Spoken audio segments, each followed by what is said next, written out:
The quiet city playground lies empty under the dim evening sky. A hand holds a phone, displaying a rejection message for applicant Hyangi from RA Corporation, citing limited openings. Hyangi sits dejectedly on a swing, contemplating her repeated job application failures. Hyangi considers a less desirable work option with a conflicted expression.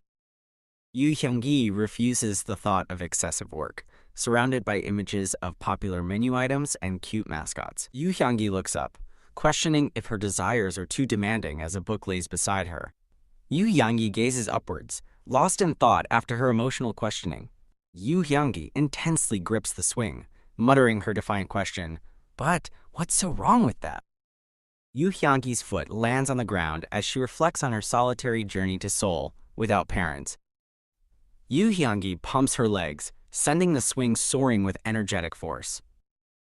Hyangi swings high above the city, seemingly floating among the sparkling night sky. The playground is suddenly empty, as delicate petals drift downwards in a new, ethereal setting. A hand reaches out, surrounded by soft light and floating flower petals. Hyangi tumbles through a shower of petals, an expression of shock on her face. Hyangi's eyes widen in disbelief as she exclaims, "Wait a second!" Still falling, Hyangi cries out in utter disbelief, "You've got to be kidding!" Hyangi's eyes close as the dreamlike sequence continues around her. A girl with long dark hair and traditional attire stands in a traditional courtyard, asking someone if they are okay. Hyangi, now with green hair and traditional clothing, mumbles dazedly, questioning if she has died. The traditionally dressed girl looks down, startled by Hyangi's sudden appearance and state. Hyangi, with flying green hair, lets out a loud cry as she reacts to the other girl. A jarring impact or intense moment is conveyed through a vivid red background and a sharp sound effect. Both girls scream at each other in a heated confrontation before collapsing to the ground. Hyangi clutches her head in pain as Chunyang asks, "Hyangdan, are you okay?" Chunyang, with a small scratch, looks on with concern, asking, "Are you okay?" Hyangi, frustrated, kneels and demands to know what Chunyang said moments before. Chunyang nervously repeats what she just said to Hyangdan. Hyangi's face, now monochrome, contorts in a silent scream as she processes the revelation. The scene transitions through a visual blur, shifting perspectives. The narrative introduces the traditional folktale Chunyanga against a backdrop of ancient Korean art. The tale unfolds, showing Chunyang and Lee Mongryong falling in love, followed by images of trials they faced.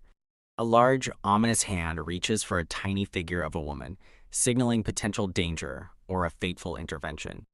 A man in traditional attire stands victorious in an open gate, with a horse emblem above him. The romantic tale culminates with Chunyang and Lee Mongryong's embrace, celebrated as a universally known story.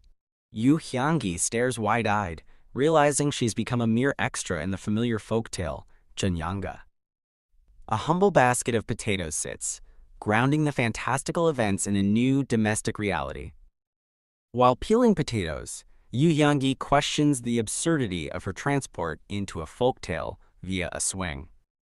Hyangi continues peeling potatoes, observing another girl in traditional clothes walking away in the background. An elderly woman with a warm smile and gentle eyes greets, surrounded by blooming flowers. Hyangdan cheerfully agrees to the older woman's command to stop peeling potatoes and approach her.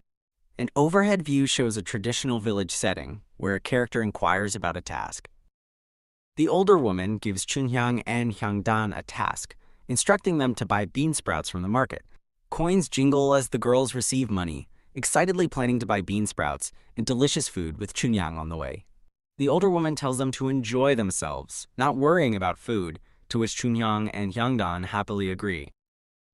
Chunyang beams, excitedly reminding Hyangdan that today is the grand market day.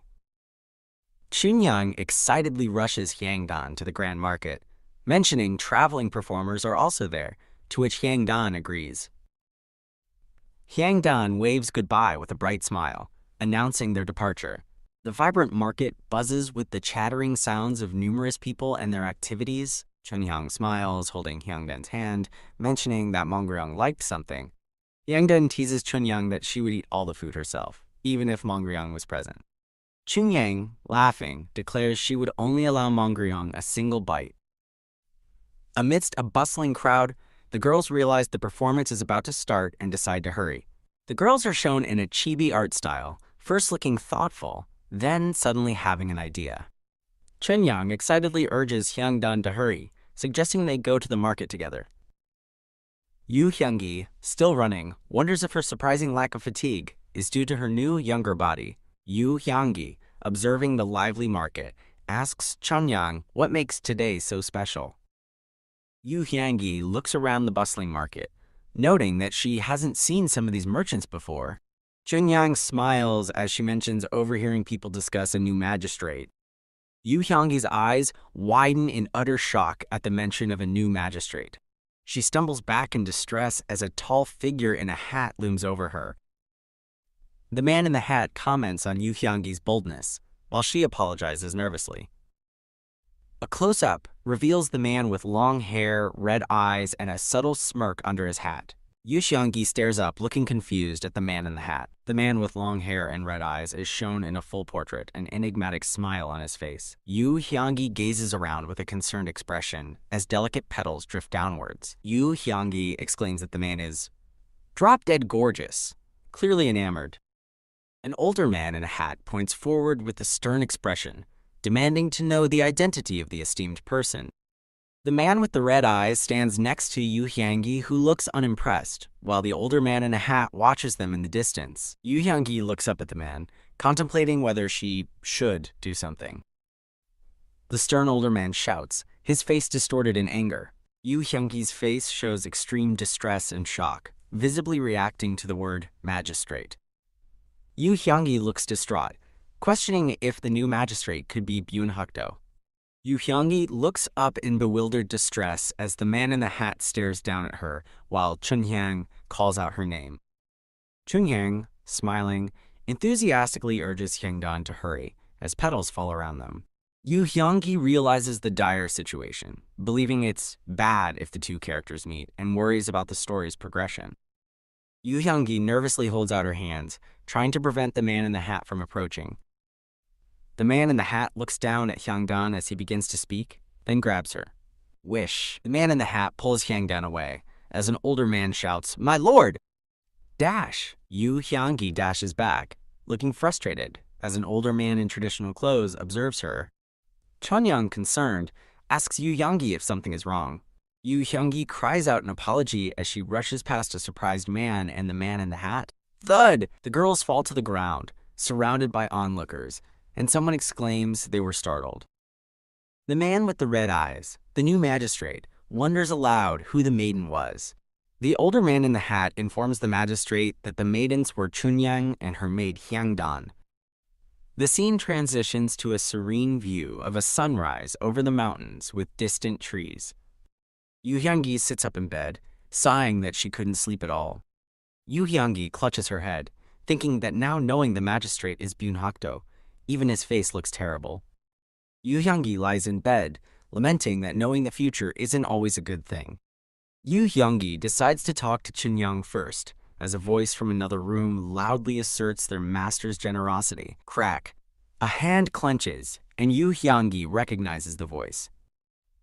A man with stern features and long, dark hair is shown in a close-up, confirming the source of the voice. The man stands facing Chunyang and another person, declaring that their shop is their family's lifeblood. The man, with an angry expression, demands they sell the house, offering money to live on. A woman protests that the offered price would be depleted in a single year, looking frustrated. The man suggests, with a cruel expression, that if they're worried about money, they could always become a concubine in a noble house. The two women recoil in disgust, their faces flushed, as the man implies they might have received favors from someone influential. Chunyang, with an enraged expression, furiously tells the man to watch his tongue around her mother. The man reacts with shock as a door creaks shut. Chunyang and her mother look on, startled by the man's aggressive demands. The man's face contorts in anger, seeming taken aback by Chunyang's defiance. Hyangi shouts in fury, her green hair flying as she confronts the man. Ahem, the man scolds. questioning how a little girl dares to raise her voice. Hyangi responds that she is more like a dog than a girl, walking away. With a menacing expression, Hyangi declares she has a habit of biting rude people. The man points, furiously questioning how Hyangi plans to wed with such a demeanor. Chonyang and her mother are utterly shocked as Hyangi declares she plans to marry the neighbor's dog. Well, that's one way to avoid an arranged marriage. The man shouts in outrage, demanding a woman should be gentle and obedient, as Hyangi snarls. Chunyang wonders why the man insists on buying their shop, while a chibi Hyangi kicks furiously in frustration. Chunyang and her mother suspect the man's master is merely a swindler. Most surrounding shops have been sold, leaving theirs as the only one left, much to the girl's distress. Hyangi stands, looking defiant, as petals drift around her.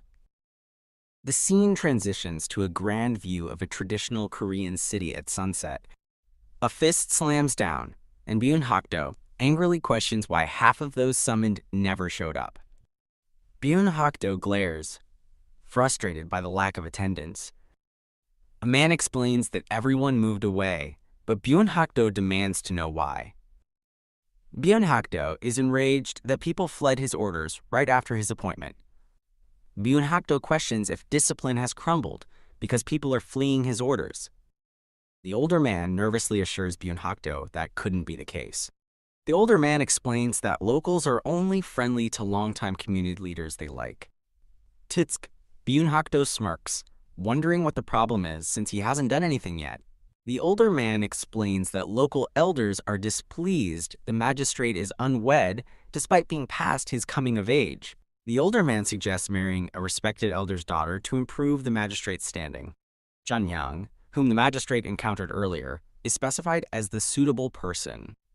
Chunyang's father was a previous, highly respected magistrate. Bunhakto smirks, seemingly captivated as the older man praises Chunyang's beauty. Bunhakto frowns, dismissing the idea of a sudden marriage as nonsense. The older man nervously tries to reason with the magistrate, referencing scholarly virtues. The older man emphasizes that marriage and continuing the family line are key to virtue, noting the magistrate's unmarried status is a point of contention. Bunhakto remains silent, contemplating the older man's words. Bunhakto sighs, questioning why he must marry Chunyang of all people. The older man sternly points, seemingly about to provide a strong reason. The older man lists increasingly ridiculous and numerous family obligations until Bunhakto furiously yells, "Enough!" Bunhakto acknowledges he understands the point, but still seems hesitant. Bunhakto smirks, questioning how a respected man like Chunyang's father could have a daughter with someone other than his wife. The older man awkwardly explains that noblemen comfort unfortunate women, implying Chunyang's mother was a concubine. Bunhakto dismisses the suggestion, questioning how marrying such a person would change anything. The older man bows, affirming his stance to the magistrate. The older man asserts that marrying Chunyang would demonstrate Bunhakto follows the teachings of the sages. A bustling market scene shows people and stalls, bustling with activity.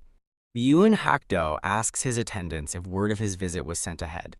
The older man smiles, assuring the magistrate that everyone will come out barefoot to welcome him. Tusk Bunhakto states he has no intention of marrying, but gaining the Namwon citizens' trust is his priority. The older man suggests they depart, and they begin to walk away. Bunhakto arrives, looking unimpressed by his new surroundings. A bright, sunlit view of a traditional Korean house and its peaceful surroundings. Bunhakto learns the popular tavern is the most renowned in the area. Bunhakto walks with the older man, a pensive expression on his face. The older man shouts loudly, demanding identification from those present. The older man assumes no one heard him and tries shouting for announcement again, as Bunhakto observes. Hyangi feigns surprise about the magistrate's arrival, with Chunyang's mother beside her. Bunhakto looks confused, seemingly recognizing Hyangi from their previous encounter. Whistle, Bunhakto arrives, stating he has finally met her. Hyangi glares, verbally assaulting Bunhakto and calling him a perverted bastard. Chunyang's mother asks Hyangi to clarify what she just said. Chunyang's mother expresses concern, questioning if the new magistrate is dangerous. Hyangi insists she saw the magistrate's face at the market and is absolutely certain of his identity. Hyangi emphasizes that Bunhakto's intense gaze on Chonyang was far from a joke. Hyangi dramatically recounts a terrifying vision of a roaring tiger while describing Bunhakto's intense gaze. Chonyang and her mother cower in fear, visibly terrified by Hyangi's vivid description of the magistrate. Chonyang, unaware of the peril, happily states that she has a fiancé. Hyangi looks utterly exasperated by Chonyang's naive response. Hyangi questions if a high-ranking magistrate would care about Chonyang having a fiancé. Chonyang's mother expresses her wish for Chonyang not to marry someone she doesn't want. Chonyang's mother sighs, acknowledging their situation but wondering how they can possibly defy the magistrate's orders. Hyangi smirks, suggesting a simple plan to not directly obey his order. Snicker. Chonyang looks surprised and confused, prompting Hyangi for more details. Hyangi laughs, announcing their plan to claim Chonyang is bedridden with a cold. Ho ho! The older man furiously demands that the girl be brought to them immediately. Hyangi boldly asks if a servant couldn't convey the message instead of requiring the young miss. The older man tries to scold Hyangi, but Bunhakto intervenes, telling him to step aside. Bunhakto stares intently at Hyangi, having now stepped closer. Hyangi calls out Hyangdan's name, preparing for their next move. Bunhakto questions how he can believe Hyangi, smirking slightly. Hyangi stands defiant, facing Bunhakto, who looks down at her. Ha! Hyangi challenges Bunhakto, asking what he intends to do if he doesn't believe her. Bunhakto laughs, mockingly asking if someone who ran like a puppy needs delicate handling. Haha! Hyangi rejects being called a puppy, defending her demeanor while Bunhakto sarcastically cuts her off. Hyangi points a finger, furiously demanding to know if Bunhakto is calling their young lady a small, cute, and lovable puppy. Hyangi angrily condemns Bunhakto, accusing him of harboring lecherous and frightening thoughts. Hyangi declares that their delicate young lady fell ill from his vile gaze. Bunhakto is outraged, shouting that Hyangi is spouting nonsense. The image displays the production details and creators of the manhwa. Bunhakto thinks Hyangi is lying, recalling that the two girls were running around excitedly at the market. Hyangi gestures, implying Bunhakto should understand the deeper meaning behind her words. A chibi Hyangi dramatically cries, lamenting the plight of the young miss. Bunhakto furiously shouts that he is being made a fool of, as the older man tries to calm his lord down. Bunhakto vehemently demands to be released, refusing to listen to any more nonsense. The older man nervously suggests ending the visit for the day, trying to appease Bunhakto. Bunhakto orders his attendants to escort him out immediately, still demanding to be let go. Hyangi, unfazed, reminds Bunhakto to watch his manners. Hyangdan responds in chibi form, looking distressed, while Hyangi stands casually. Chonyang's mother questions if their defiance towards the magistrate is truly acceptable. Hyangi worriedly expresses her belief that Bunhakto is a pervert fixated on Chonyang. Hyangi turns and walks away, declaring she will go peel potatoes as a way to avoid the escalating situation. A demon-like figure, representing a best counter, shields a distressed Hyangi and another young girl from fiery attacks. Hyangi glares with an angry, determined expression. Bunhakto and his attendants arrive at the house, loudly demanding someone come out. Bunhakto smirks, noting that Chonyang's 5-day cold excuse should be over by now. Bunhakto displays an array of beautiful gifts he brought, confident Chonyang will accept becoming the magistrate's wife. Whack! Chonyang and her mother are startled as they hear Bunhakto's arrival. Chonyang's mother looks concerned, observing the magistrate and his entourage arriving. Hyangi sighs and tells Chonyang's mother to stay put, preparing to handle the magistrate herself. Stomp! Stomp! Hyangi approaches Bunhakto, confidently asking if he's there to see Chonyang again. Hyangi stands ready to confront the magistrate, holding a cloth in her hands. The older man scolds Hyangi for daring to interfere in matters beyond her station. Bunhakto instructs his attendants to inform Chunhyang that he has personally brought gifts for her. Hyangi feigns distress, covering her mouth and wondering what they should do about the young miss's supposed illness. Bunhakto observes with a skeptical expression, remarking that Chunhyang's cold still hasn't gotten better. Ichibi Bunhakto questions how a cold could last more than 5 days, while Ichibi Hyangi dramatically insists the young miss is as delicate as a wildflower. Bunhakto furiously declares he's had enough of the games and demands Chunhyang be brought to him immediately. Retort. Hyangi defiantly states that, as a mere servant, she cannot forcibly bring out a sick superior. Hyangi's chibi form looks determined, while Bunhakto's chibi form expresses surprised annoyance. Bunhakto sighs in resignation, then asks if Hyangi supposes Chunhyang will be better in another 5 days. Hyangi gestures dismissively, stating she's a servant, not a doctor, and wouldn't know when Chunhyang would recover, leaving Bunhakto speechless. Grrr. Bunhakto looks to the side with a frustrated expression.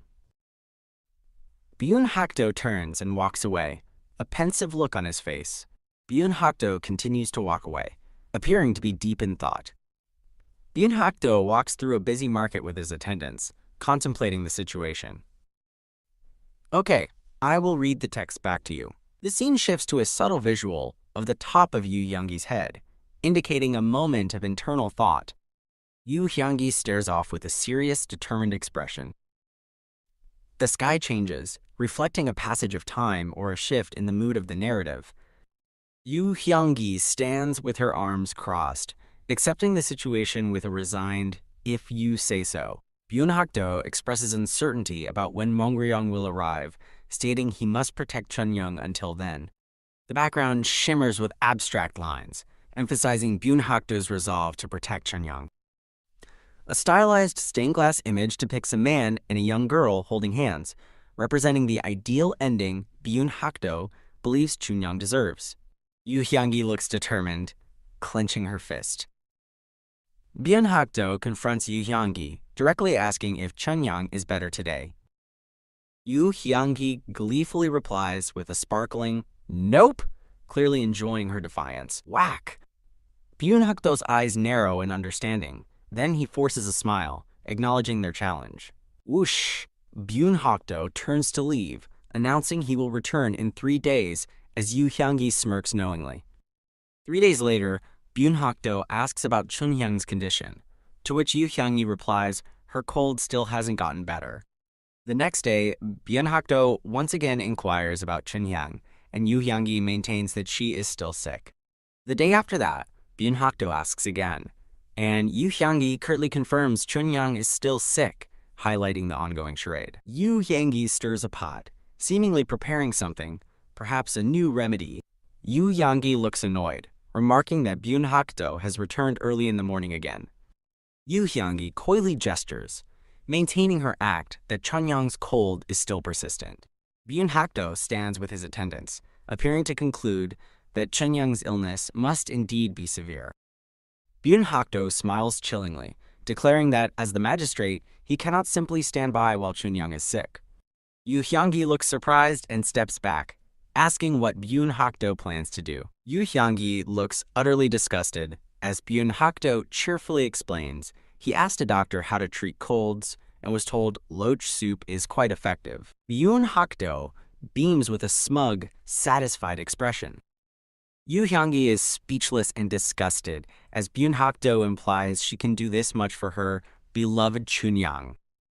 Hyangi, Bunhakto, and an attendant walk along a scenic stream, surrounded by rocks and trees, indicating a journey or passage of time.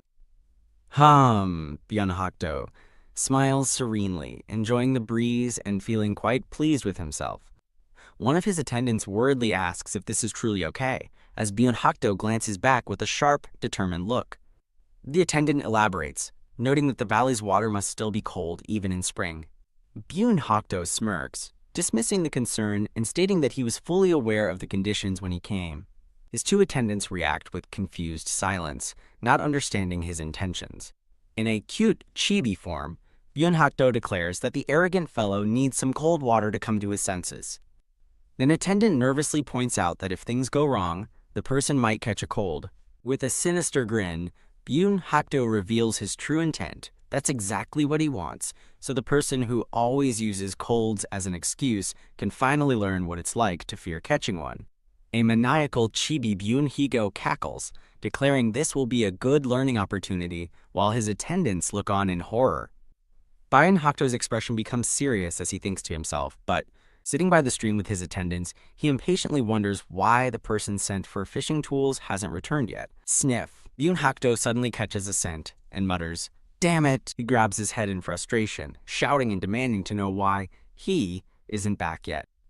A figure in the distance bows frantically, apologizing profusely. The figure's feet are shown as they explain they couldn't find what they were looking for. Splash, splash. Hyangi arrives with a fishing net and pole, cheerfully announcing it's time to get started. Bunhakto smirks at her, commenting that he thought she had run away. Hyangi laughs off his suspicion, playing innocent as Bunhakto looks on, annoyed. Hyangi pulls up her pant leg, announcing it's time to start fishing. Bunhakto looks down from a high rock and instructs Hyangi to catch 30 loaches, then cheekily declares that the three of them, himself and his attendants, will also catch 30 each. One of his attendants questions why they have to participate. Bunhakto turns, asking if they aren't in the same boat as him. With a menacing grin, he clarifies that the three of them will catch 30, implying Hyangi must catch the rest. While the attendants protest the unfairness, Hyangi asks Bunhakto if the arrangement is okay with him. Stepping into the water, she simply says, "Of course." In a sparkling memory, Hyangi and Chunyang declare that they can do anything for the lady. Bunhakto looks down, questioning if she can really catch 30, to which she confidently replies, "Yes." He smirks, noting it will take a while for her to do it alone. Hyangi beams, agreeing with him, while secretly thinking how annoying his smirking face is. As Hyangi holds up a flimsy net, a chibi Bunhakto asks if she plans to catch loaches with just that, while she replies that she'll try, despite it being her first time. His eyes narrow as he turns away, telling her to do well on her own. Bunhakto orders his men to get started, but as they all wade into the water, they look down in confusion. Swipe, his eyes widen in shock as he spots something in the water. Whoosh! A net sweeps through the water with impossible speed. Snap! Hyangi leaps into the air, wielding 2 badminton rackets like a pro. Smiling brightly, she inspects her catch. She looks down at the net, which is full of rocks, and wonders what happened. Bunhakto turns, asking his men how they're doing. He sees one attendant struggling with a millstone, and the other sitting defeated in the water. Ha! He facepalms, muttering that he was a fool for trusting them. A chibi Bunhakto sneezes from the cold, then sniffling, decides to see how that guy is doing. Gasp! He stares in utter disbelief, exclaiming, that's! He's shocked to see Hyangi masterfully swatting loaches out of the air with badminton rackets. A large pile of caught loaches lies on the ground. Hyangi proudly poses, announcing she caught them all, while Bunhakto stands behind her, dumbfounded. A chibi Hyangi smugly thinks that if you're Korean, you've probably played badminton at least once. She happily skips away, musing that she must have caught over 30, leaving a speechless Bunhakto behind. Bunhakto stares blankly at the scene, wondering what he just witnessed as his attendants lie defeated in the river. Rustle, rustle. A chibi Hyangi happily gathers the flopping loaches into her basket. Shimmer. Announcing she's caught them all and is going to rest, Hyangi cheerfully runs off, leaving a trail of sparkles. While Bunhakto's attendant struggles to even stand in the cold stream, Hyangi walks away with her net. Clenching his fist, Bunhakto stares in disbelief, stammering, this. Hyangi triumphantly shouts that they'll be out soon, reassuring someone waiting on the shore. A delicious pot of loach soup is ready for dinner, perfectly seasoned and not too salty. Chunyang and her mother are thrilled to eat, with the mother praising Hyangdan's incredible cooking skills. Hyangi smiles, proudly declaring that making the soup was a piece of cake. Her mother looks up from her bowl, asking if Hyangi didn't go with the magistrate today. While serving more soup, Hyangi confirms that she did go with him. With a menacing grin, Hyangi adds that as far as she knows, he got home very, very safely. Achoo! Elsewhere, a loud sneeze echoes from within a traditional Korean house. An attendant peeks into a room, calling out to the magistrate. He finds a miserable, sniffling Bunhakto bundled in blankets and offers him some warm tea. Sick and furious, Bunhakto glares, vowing that he won't let that brat get away with this. The attendant calmly advises that he needs to recover first before he can even think about revenge. He offers a cup of jujube tea, noting that it's good for colds. Bunhakto sips the tea, complaining that his head aches and he doesn't know what to do. As he holds the cup, his eyes suddenly flash red with a startling realization. A sinister smile spreads across his face as he declares that his new plan will definitely work. An official reads a proclamation to Hyangi and Chunyang, conveying their supposed deep gratitude for the magistrate's love for the people. The official then delivers an order for them to bring ginseng tea for a cold, leaving Hyangi annoyed and Chunyang worried. He finishes by commanding that the tea must be brought by sunset. Hyangi asks the official why she should be sorry that he went into the cold water. Hup! The official leaps back, accusingly pointing at Hyangi for tricking the magistrate, but she feigns innocence. A worried Chibi Chunyang looks on as the annoyed Chibi Hyangi sighs before a shared idea strikes them both. A montage of lavish gifts appears as a voice notes the recipient hasn't even fully recovered yet. Bunhakto's attendant sighs in exasperation, wondering if they really have to go this far with the plan. Bunhakto's mouth curls into a confident smile as he replies, "Of course." He strikes a pose on his bed, confidently asking if women aren't usually swayed by appearances. His attendant expresses doubt, questioning if a stubborn woman like Chunyang would fall for it, which offends Bunhakto. Bunhakto smugly folds his arms, claiming there's a secret known only to popular men. The attendant dryly agrees, while a chibi version of him privately thinks that he still doesn't understand his master after 20 years of service. Another attendant suddenly announces a guest has arrived, interrupting their bizarre planning session. Bunhakto quickly dismisses his attendant, who scurries away, leaving him to prepare for his visitor. The attendant gestures for the guest to enter the magistrate's residence. Hyangi arrives with a bundle, observing that the magistrate's home is more modest than she imagined. A chibi version of her smugly thinks that, at the end of the day, a civil servant is still a civil servant. The attendant leads her down a corridor. The attendant silently worries about propriety, wondering if he should let a woman barge into the magistrate's room. Hyangi pays him no mind and slides the door open, announcing her arrival. As she presents the ginseng tea, Bunhakto greets her with a dismissive, "HMPH, you're here." Bunhakto reveals himself, striking a seductive pose with a flower in his mouth, attempting to look charming. Utterly unimpressed, Hyangi stares back with a deadpan expression, sarcastically muttering, "Irresistible." Believing his charm is working, Bunhakto gazes at her with sparkling eyes and murmurs, "Chunyang." Her face remains completely blank, revealing his efforts have failed entirely.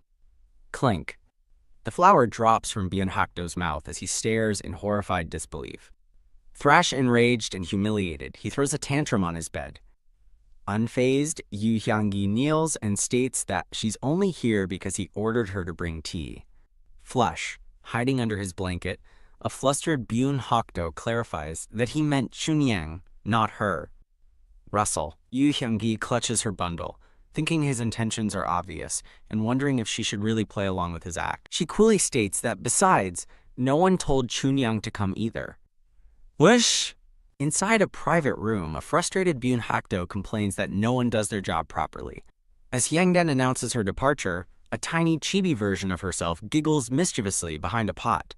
It's Bunhakto, his red eyes glaring with startling intensity as he stops her from leaving. He commands her to sit back down, stating that he has some questions for her. She plops back down onto the floor, coolly agreeing to his command as you wish. Standing before a sword rack, he tells her to speak honestly, as they won't get anywhere with pretense. He directly asks why she is going to such lengths to interfere with his marriage to Chunyang. Hyangdan calmly explains that Chunyang already has someone she shares her heart with. PFFT. Bunhakto scoffs, dismissing the explanation as a story he's already heard. He points out the uncertainty of her lover's future success, much to Hyangoin's clear annoyance. He argues that a daughter's true duty and joy is to marry into a good family and help her household. He then callously notes that, despite her renowned father, Chunyoung is still just the daughter of a concubine, dressed in his formal attire. He smugly asserts that a man like him is more than she could hope for. He frames his proposal as a benevolent offer, a chance at a glory others cannot provide. A bored Chibi Hyungdan interrupts his speech to ask if he's finished, catching him completely off guard. Getting to her feet, Hyungdan says his argument is precisely her point. She challenges him to give that glory to someone who actually desires it, leaving him looking annoyed. With a sly look, she suggests that surely there are many people eager for the attention of such a magnificent magistrate. He scoffs in exasperation, calling himself a fool for trying to reason with a child. She retorts that Chunyoung is even younger than her, further agitating the fuming magistrate. His eyes narrow dangerously as he accuses her of snatching away her sister's grand opportunity. He argues that through marriage to him, Chunyoung's father would finally look after her. But Hyungdan cuts him off with a firm no. She turns her back and walks away, leaving him looking up at her, stunned. She fiercely declares that a father who only shows up for personal gain is worse than no father at all. He sneers, questioning her understanding of the duty between a parent and child. She shakes her head, agreeing that there is a duty between parent and child. She then asks what a child could possibly learn from a father who doesn't even uphold basic moral principles. As he reaches out, sputtering a protest, she takes another step away from him. Looking back, she states that marrying someone you don't love is no different than torture. She asks if he understands, leaving him completely speechless at her sharp rebuke. The scene shifts to Bunhakto's office, where his attendant confirms that Hyungdan spoke very resolutely. Bunhakto sits wearily at his desk, holding a brush as his attendant recounts the heated exchange. He remains silent, contemplating the report on her unwavering resolve. The attendant admits that she was so firm that he was left with nothing to say. He nervously urges the magistrate not to give up his pursuit here. He panics, imagining two devil-horned Chibi Hyungdans spreading vicious rumors if Bunhakto backs down. Bunhakto clasps his hands, his eyes closed in thought, as he silently considers his next move. Changing topics, the attendant reports that this year's taxes from the nobles are only half the usual amount. The attendant clarifies that while government operations are unaffected for now, the situation is concerning. As his attendant complains about the nobles' excuses, an annoyed Bunhakto silences him. His expression darkens with grim determination as he declares he has no intention of backing down either. A cruel idea forms in his mind as he admits he just needs to find a good method.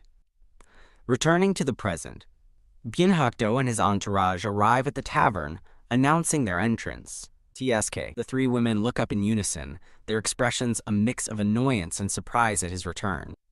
As the magistrate approaches, their mother nervously wonders what business he could have with them this time. Bunhakto formally announces that he has come to give them the honor of serving their country. Mother asks what he means by doing my duty, as a tiny, enraged Chibi Hyungdan fumes beside her. With a wicked grin, he reveals that a gathering of Namwon's nobles will be held soon. He declares his intent to entrust their tavern with the food for the gathering, leaving the three women stunned into horrified silence. Chunyoung's mother nervously objects that their tavern is only for commoners, but the magistrate's attendant insists it's the most famous place around. The attendant pompously declares they should be grateful for the honor of serving the nobility. Rush the mother eagerly accepts the task, while a deadpan Yu Hyangi watches her rush off. Swoosh, Yu Hyangi stops her mother, bluntly asking about payment and reminding them they need to make a living. Bunhakto condescendingly assures them he will provide a budget and proper compensation. Rustle.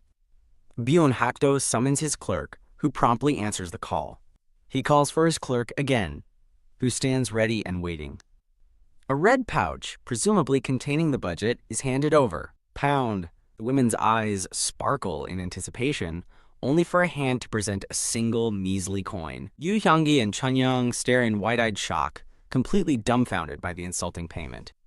Chunyoung's mother looks on in disbelief, hesitantly asking for clarification. Slam. She protests loudly, pointing out that 1 yang won't even cover a single sack of rice. Chunyoung tries to nervously diffuse the situation, suggesting it's because they seem to have few customers.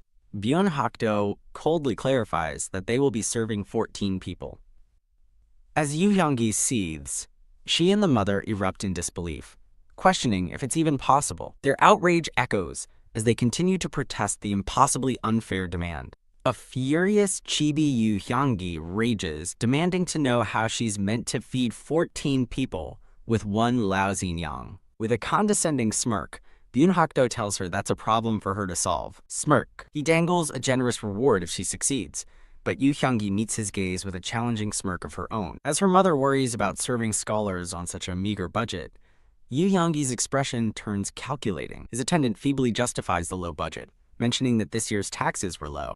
The attendant sanctimoniously declares it's the people's duty to help the country in times of need.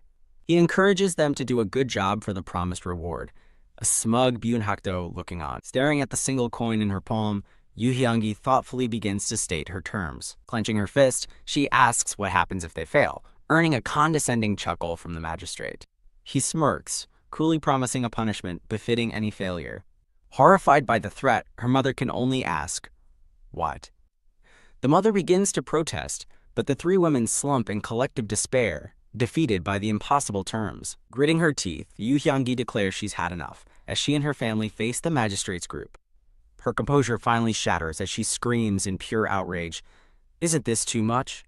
Her furious shout hangs in the air, a raw accusation of the magistrate's blatant cruelty. Eek. While her outburst makes the attendant tremble, Bunhakto remains completely unfazed. Bunhakto raises a hand, silencing his startled attendant with a simple gesture. With a smug, world-weary expression, he dismisses her anger, stating, "That's just how the world works." Crack. He leans in, reminding her that there are other things she'd rather not do, like marriage. As her mother looks on worriedly, Yu Hyangi clenches her fist, agreeing that the situation is completely unfair. While her mother frets that the budget is too small, Yu Hyangi cuts her off with a determined, "I'll do it." A sly grin spreads across her face as she sarcastically agrees to obey the high and mighty magistrate's orders. She looks up at him with a challenging smile, asking what she gets if she actually succeeds. He looks down, annoyed, and repeats his promise to give her a reward befitting her efforts. Grinning slyly, she presses him for specifics, asking exactly what that reward will be. Shake! As he vaguely promises a reward, she grabs his arm, insisting that a simple reward isn't enough for such a difficult task. She argues that satisfying a group of high-minded scholars is a particularly important and difficult task. Staring him down, she declares that she deserves a reward that truly matches the importance of the task. Before everyone, she firmly states her need for a reward that reflects the monumental effort required. She holds her ground, a picture of absolute, unshakable confidence. A thin smile plays on his lips as he reluctantly concedes, "Fine." While his men look on nervously, the magistrate agrees that if she does well, there's no reason not to grant her request. He declares to the women that he is a man of clear rewards and punishments. His expression darkens ominously as he warns them that there will be no middle ground. Looking overwhelmed, the green-haired woman agrees to think about what reward she wants. She wonders what to ask for, while a smug chibi Bunhakto decides he will start thinking about her punishment instead. A defiant chibi version of the green-haired woman retorts that she'll be picturing his disappointed face. As Chibi Bunhakto accuses her of planning to trick him, she angrily tells him to reflect on his own actions. The two stand apart awkwardly, both utterly baffled by the situation. Ha! Bunhakto covers his face in exasperation, while the green-haired woman looks on with a flat expression.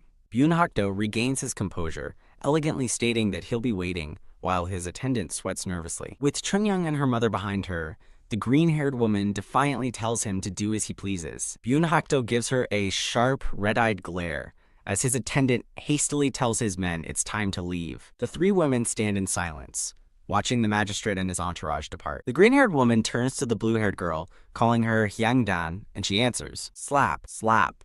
As their mother asks Hyangdan if she has a plan, Chunyoung panics, while Hyangdan scolds her for her reckless gamble. Hyangdan flashes a confident, slightly strained smile, insisting that they can figure something out. Her confidence immediately evaporates as she collapses onto a table in despair. Her mother leans over her, asking if she accepted the challenge just because she didn't want to lose, as Chunyang watches worriedly. Hyangdan pops up with a sly, mischievous expression, simply saying, "This." Chunyang and her mother cry out in panic, "Hyangdan!" Sitting alone on a bench, Hyangdan ponders their predicament and muses that a sandwich would be perfect. She then slumps over, realizing the critical flaw in her plan. There's no bread. Tap. Her eyes snap open with sudden, focused determination. Tap. Chunhyang runs towards her, waving and happily calling out, "Hyangdan!" Catching her breath, Chunhyang asks if she found a solution, while Hyangdan struggles to get up. Chunhyang's face falls as she explains that wheat flour is far too precious and a single nyang is not nearly enough. Hyangdan sighs in resignation, while an inner chibi version of herself screams in frustration about how common wheat flour was in modern times. She turns to a worried Chunhyang, helplessly asking what they should do now. Squeeze. A concerned Chunhyang nervously tugs on her own sleeve, calling out sis. Chunhyang hesitantly suggests that maybe she should go talk to the magistrate instead. A chibi Hyangdan looks on in wide-eyed shock at the suggestion. Hyangdan's eyes flash as she realizes the terrifying implication of Chunhyang meeting the magistrate alone, gasping, "Oh no, it's..." Believing she's the cause of their troubles, Chunhyang looks down sadly. She voices her hope that she might be able to persuade him, leaving Hyangdan stunned by her sister's naive self-sacrifice. Grab. Hyangdan quickly grabs Chunhyang to stop her. She firmly places a hand on Chunhyang's shoulder, reassuring her not to worry. With a confident sparkle in her eye, Hyangdan declares that she will take care of everything. Touched and relieved, Chunhyang covers her mouth and whispers, "Sis!" Hyangdan turns with a bright, encouraging smile, calling out to Chunhyang. Chunhyang beams back with a huge, happy smile, calling her, "Hyangdan sis!" The two share a joyful, spinning hug, celebrating their renewed bond. Their mother looks on from a distance, confusedly asking what they're doing. The scene shifts to a bustling, crowded marketplace as people go about their day. Walking through the market, Hyangdan worriedly notes that the day of the event is fast approaching. Flipping their single coin, she wonders aloud what they can possibly do with so little money. Hyangdan considers a risky idea, using their own money to prepare a feast and win the 50 nyang prize. A cheerful chibi Chunhyang gets her sister's attention, asking about something she spotted. Hyangdan turns around, asking what she found. Chunhyang excitedly points to a stall, suggesting they make mayakwa. The stall is filled with various traditional sweets, including the ribbon-shaped fried cookies known as maijakwa. Hyangdan stares at the sweets, seriously considering the idea. Chunhyang eagerly explains that maijakwa is inexpensive to make, making it a perfect choice for their budget. Stroking her chin, Hyangdan thoughtfully questions whether the picky nobles would be satisfied with such a simple treat. Chunhyang thoughtfully agrees, noting that the nobles are probably used to eating more unique and rare foods. Wait. A sudden idea strikes Hyangdan, her eyes widening in realization. Her mind races, struck by a moment of what she calls a miraculous logic. Grin. A sly smile spreads across Hyangdan's face as she declares, "That's it," leaving confused Chunhyang to ask, "Huh?" Hyangdan confidently turns to her sister, announcing that she now has an idea of what to prepare. Beaming with hope, Chunhyang asks if her sister has come up with a good idea. Grab. She clasps Chunhyang's hand, excitedly confirming, "Yeah!" As they walk, Hyangdan reasons that they can't serve ordinary food to such picky noblemen. She adds with a knowing smile that the nobles will be actively looking for any reason to find fault. Chunhyang looks worried, hesitantly asking if that's really true. Hyangdan unveils her plan over a view of the market. They'll serve food the nobles don't know, so they have no basis for complaint. Chunhyang voices her doubt, wondering if there is truly any food that a nobleman wouldn't recognize. Halt. Hyangdan grabs her sister from behind with a wild grin, enthusiastically declaring that of course there is. The scene shifts to a market stall filled with fresh and dried fish. Standing before the stall, Hyangdan proclaims that the world is vast. With two cute animal spirits cheering her on, she confidently finishes her thought. And there's a lot of food. A wooden spoon scrapes across a pot, stirring rice with a scrape sound, continuing the cooking preparations. Chunhyang, the blue-haired woman, stirs the pot, looking visibly concerned about the process. Chunhyang, the blue-haired woman, calls out to her sister from inside the kitchen, believing the roasting is going well. Hyangdan, the green-haired woman, urges Chunhyang, the blue-haired woman, to move faster to check the cooking. Chibi Hyangdan and Chunhyang observe the cooking, with Chunhyang noting the dark color and Hyangdan appearing thoughtful. Hyangdan, the green-haired woman, declares the dish is still not enough, motioning with her hand, while Chunhyang, the blue-haired woman, looks weary as she continues stirring. Hyangdan, the green-haired woman, walks away, instructing Chunyang, the blue-haired woman, to roast the dish further. Chunyang, the blue-haired woman, looks deeply distressed and admits she truly doesn't understand the cooking process. Chunyang, the blue-haired woman, laments that the banquet is near, and she has nothing resembling food, with a crunch sound implying despair. A hand delicately sprinkles a final ingredient onto the food. Chunyang, the blue-haired woman, carries the now very dark dish, remarking that it's really black. A close-up on Chunyang's hanbok shows her gracefully moving.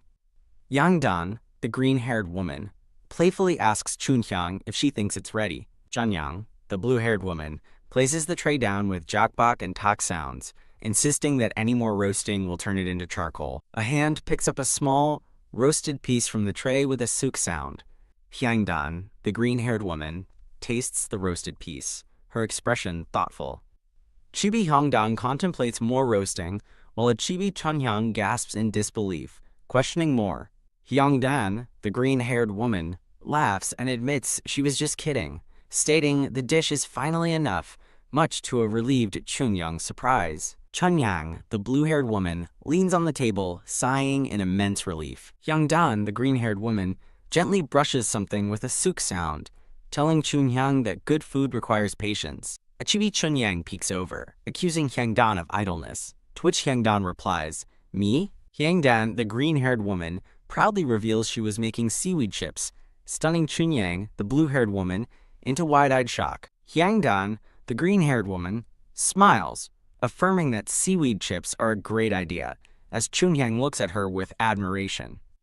Hyangdan, the green-haired woman, considers something deeply. A basket full of crispy seaweed chips awaits, with an instruction to dry and then fry them. Chunyang, the blue-haired woman, looks surprised and attentive, resting her chin on her hands. Hyangdan, the green-haired woman, confidently declares that once someone tastes her cooking, they will crave more. A Chibi Chunyang, with sparkling eyes, eagerly asks if she can try some of the food now. Hyangdan, the green-haired woman, sternly tells Chunyang that she cannot have any now but will get freshly fried ones tomorrow, making a swish sound as she stirs. Chunyang, the blue-haired woman, looks worried and asks if seaweed alone will be enough. Hyangdan, the green-haired woman, smiles widely, reassuring Chunyang that she has prepared many other amazing things. A peaceful sky is depicted with soft clouds, while distant sizzle sounds indicate cooking in progress. Chunyang, the blue-haired woman, and Chunyang's mother, the gray-haired woman, are in the kitchen, and Chunyang asks Hyangdan if everything she requested is ready. Chunyang's mother, the gray-haired woman, smiles with a hint of worry, acknowledging Chunyang's statement. Hyangdan, the green-haired woman, confidently declares everything is fine, while Chunyang, the blue-haired woman, looks slightly surprised. A close-up of Chunyang's eye shows a sweat drop as she internally comments on the situation. Mayajakwa pastries sizzle in oil, and a thought bubble asks if it isn't just a normal Mayajakwa, while another text bubble says, "Oh, I'm single." Chunyang's mother, the gray-haired woman, acknowledges that Mayajakwa is familiar and tasty, but her expression suggests reservations. Chunyang's mother, the gray-haired woman, questions if Mayajakwa isn't too common a snack for noblemen. Hyangdan, the green-haired woman, grabs a cooking tool and smiles, proudly proclaiming that this is no ordinary Mayajakwa. Hyangdan is shown stirring Mayajakwa in rice syrup, explaining that this is not how it's usually prepared, while Chunyang wonders what Hyangdan does on her days off. Chibi versions of Chunyang and Chunyang's mother watch, as Hyangdan states this is the final step. Hyangdan, the green-haired woman with sparkling, determined eyes, exclaims "uh-oh" and insists she wouldn't have gone to such effort if it were the same as ordinary Mayajakwa. Hyangdan, the green-haired woman, with a slight heave of the pot, announces to Chunyang and Chunyang's mother that they are going to simmer the dish overnight, with a clatter. Chunyang's mother, the gray-haired woman, expresses concern that simmering overnight will make the dish too sweet.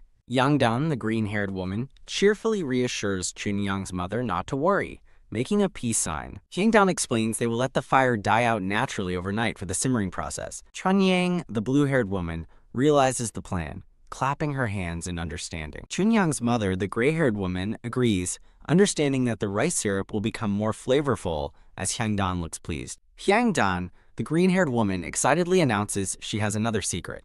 Hyangdan confidently tells Chunyang and Chunyang's mother that they possess a secret weapon.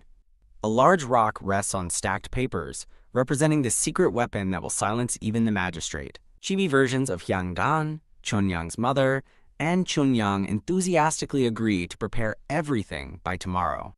A grand traditional building stands under a deep blue night sky, indicating the passage of time. A foot in a white shoe lands with a distinct thud sound, signaling an arrival or quick movement. Hyangdan, the green-haired woman, Chunyang's mother, the gray-haired woman, and Chunyang, the blue-haired woman, arrive at their destination carrying numerous bags and announcing their presence. The light gray-haired man with dark blue hair and red eyes looks intensely determined, certain of his success. The light gray-haired man emphatically affirms his conviction, confirming his previous thought. The light gray-haired man smirks confidently with an audible SSIIK sound. A close-up of Hyangdan's mouth shows her gasping in shock with a sound, reacting to an unexpected event. Hyangdan, the green-haired woman, burdened with bags, energetically shouts for someone to come in. The light gray-haired man rests peacefully on a bed in a traditional room, covered in white garments. A close-up reveals the light gray-haired man's serene face as he sleeps. The light gray-haired man jolts awake, his red eyes wide with alarm, as a loud voice commands, "Come in." The light gray-haired man sits up abruptly, looking utterly surprised and questioning what is happening. The light gray-haired man stares, dumbfounded with wide, red eyes, still processing the sudden disturbance. The light gray-haired man remains seated and confused, asking again what is going on. The scene shifts to a serene traditional building, surrounded by lush green gardens under a clear sky. Filtering sunlight accompanies a thought about someone being well-versed in scholarly pursuits. The men consider a figure at a distant gate, thinking such a person would be a good fit for their Namwon. Hyangdan, the green-haired woman, observes the distant traditional buildings and figures in the garden from a doorway. Hyangdan, the green-haired woman, looks startled as the light brown-haired man playfully leans in and asks if she is worried. Swish! Hyangdan, the green-haired woman, responds yes sir to the light brown-haired man. A close-up shows Hyangdan's lower body in traditional white and brown attire. The light brown-haired man asks Hyangdan if she wants to back out and to tell him now, while she looks at him with a smirk and asks, yes? The light brown-haired man with red eyes smiles slyly, his finger touching his chin. Hyangdan, the green-haired woman, smiles widely, a slight angry mark on her cheek. The light brown-haired man looks shocked and distraught as he hears a male voice from off-panel declare he has preparations to make. Tap tap. Two pairs of legs, one in brown and one in black and red, walk across the green ground. The light brown-haired man looks on with a smile as Hyangdan, the green-haired woman, confidently states she prepared everything perfectly and will not give up. The light brown-haired man with red eyes smiles cunningly, asking Hyangdan why she is being so stubborn. Hyangdan, the green-haired woman, looks distressed, asserting that it's not stubbornness. A close-up shot focuses on the collar of Hyangdan's traditional white dress. A pair of feet in traditional white shoes stands on the green ground. Hyangdan, the green-haired woman, angrily asks the light brown-haired man, "Do you like me?" as he looks down at her. The light brown-haired man with red eyes stares wide-eyed and shocked, asking, "What is it?" A close-up shows the light brown-haired man's hand near his traditional attire. The light brown-haired man tells Hyangdan to stop following him if he doesn't like her, while a ferocious chihuahua appears and Hyangdan looks dismayed. Spit! Hyangdan, the green-haired woman, turns her back and walks away in a huff, while the light brown-haired man watches, visibly annoyed. The men in hats loudly exclaim how arrogant he is, as birds fly around a traditional building under a clear sky. An aerial view of a traditional village courtyard shows two women in white and dark gray traditional clothes sitting at a low table. The dark gray-haired woman eats a snack, while the blue-haired woman asks if Hyangdan is truly okay on her own, as she eats a small dark treat. The blue-haired woman laughs joyfully, covering her mouth as sparkles float around her. The dark gray-haired woman, holding a small treat, muses that it's delicious but there's just too little. The blue-haired woman and the dark gray-haired woman sit together, smiling, sharing a pleasant moment. The blue-haired woman thoughtfully closes her eyes, considering something deeply. The blue-haired woman, in a chibi form, cheerfully declares her belief in her distressed sis. Delicate hands, gracefully play a traditional stringed instrument, creating a serene atmosphere. A man with light brown hair expresses gratitude for everyone's attendance, mentioning he invited them due to their absence. The light brown-haired man with red eyes smiles cunningly, making a gestured statement to the crowd. The light brown-haired man explains he had to personally invite them as the gathered men listen. The elder, white-bearded man expresses gratitude for the host's treatment, despite their inability to visit first. The light brown-haired man, closing his eyes, dismisses their apology, proclaiming himself not narrow-minded. A hand lifts a food cover as the light brown-haired man expresses his desire for good food and conversation. A swish sounds as the food cover is dramatically lifted, with the light brown-haired man thinking it won't clear the air. A beautiful spread of starfruit, seaweed chips, and milk curds with berries is presented. The light brown-haired man is utterly shocked and annoyed by the small portions, exclaiming it makes them look petty. His hand angrily thumps the table, conveying his strong displeasure. The furious chibi man plots revenge, feeling he's being targeted, while another man attempts to calm him. The light brown-haired man, visibly distressed, asks if something is wrong while other men observe him. The mustached man leans in, asking the troubled light brown-haired man, "What is the matter?" The light brown-haired man nervously faces the murmuring guests. The light brown-haired man, with a sly side glance, begins to explain, hinting at a new idea. The light brown-haired man grins widely, suggesting the chef explain the dishes for added banquet enjoyment. The light brown-haired man commands a scurrying clerk to call Hyangi. The scene transitions with steps, revealing a statement. Actually, a foot steps forward as the speaker confidently reveals they were already awaiting the call. Hyangi, a woman with long green hair and traditional white dress, stands ready, holding a scroll. The light brown-haired man challenges Hyangi to explain the dishes with her clever mouth. Hyangi, the green-haired woman, offers a subtle, confident smile. A burst of energy announces a call for everyone's focused attention. Hyangi dramatically raises her scroll, commanding everyone's attention with a flourish. Wolmei's Tavern today's menu, detailing black barley tea and other dishes. The light brown-haired man looks bewildered as Hyangi announces the day's prepared dishes, including seaweed chips. Hyangi confidently explains her reinterpretation of traditions, detailing the black barley tea and moyakwa on the menu. The men listen intently as Hyangi explains the symbolic meaning and flavor balance of the moyakwa. The mustache man ponders, considering the pasta-style milk curds. A hand presents the final dish, the seaweed chips. An illustration shows farmers and solar panels. As Hyangi explains, rice, cultivated by farmers, is fried together. The light brown-haired man looks on as Hyangi explains the dish represents a life where everyone fulfills their duties. The light brown-haired man appears overwhelmed and surprised by the profound explanation. Hyangi smiles brightly, radiating confidence as she extends an open hand. Hyangi stands triumphantly, having impressed the surprised men in the room. Two men react with astonished expressions, their hands clasped in surprise. The light brown-haired man and another are swept up in a powerful, emotional reaction. A hand gently lowers a food cover with a soft swish.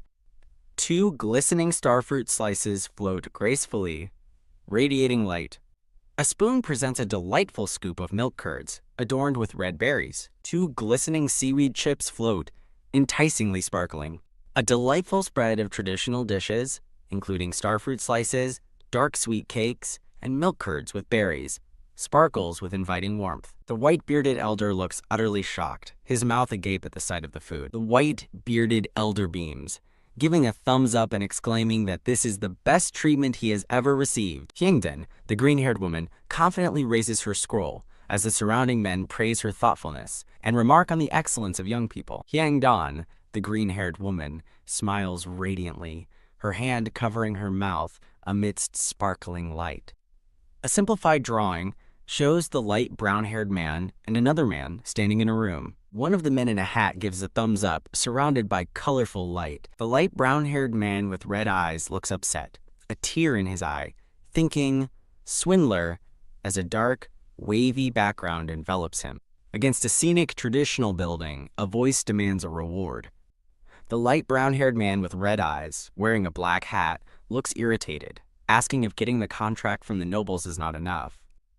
Hyangi, the green-haired woman, looks confident, Remarking that she performed well, the light brown-haired man, in a black hat, looking annoyed, tells Hyangdan to state her request. Hyangdan, the green-haired woman, looks intently to the side, appearing to be in a conversation. The light brown-haired man with red eyes, Mangryong, wearing a black hat, looks dismissive as he tells Hyangdan she is quite greedy for her age, with a slight tease. Chibi Hyangdan, the green-haired woman, asks if she is greedy, looking surprised in a darkened abstract scene with the light brown-haired man partially visible. Hyangdan, the green-haired woman, smiles cunningly with red eyes and an angry mark, telling him to accept her offer before she asks for everything, while a voice off-panel exclaims she is too much.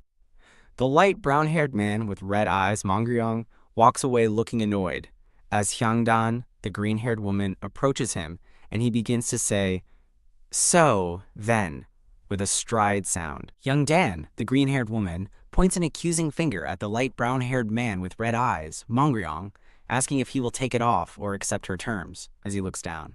A close-up shows the traditional garments of the light brown-haired man and Hyangdan, with their clothes almost touching, indicating their close proximity during the confrontation. The light brown-haired man with red eyes, Mangryong, looks flustered and gives in, exclaiming that he understands, with a swoosh sound. The light brown-haired man with red eyes, Mangryong, reassures Hyangdan he will tell the clerk and someone will come to assist her. The light brown-haired man with red eyes, Mangryong, walks away briskly from Hyangdan, the green-haired woman, who stands alone in the courtyard. Hyangdan, the green-haired woman, stands watching, a thoughtful or satisfied expression on her face. From behind the light brown-haired man with red eyes, Mangryong walks away as Hyangdan calls out, "Sir." The light brown-haired man with red eyes, Mangryong, turns around sharply, looking shocked and frustrated as he shouts, "What?" Hyangdan, the green-haired woman, beams with joy and sparkles, playfully holding her dress and telling him to take care on his way home. From an aerial view,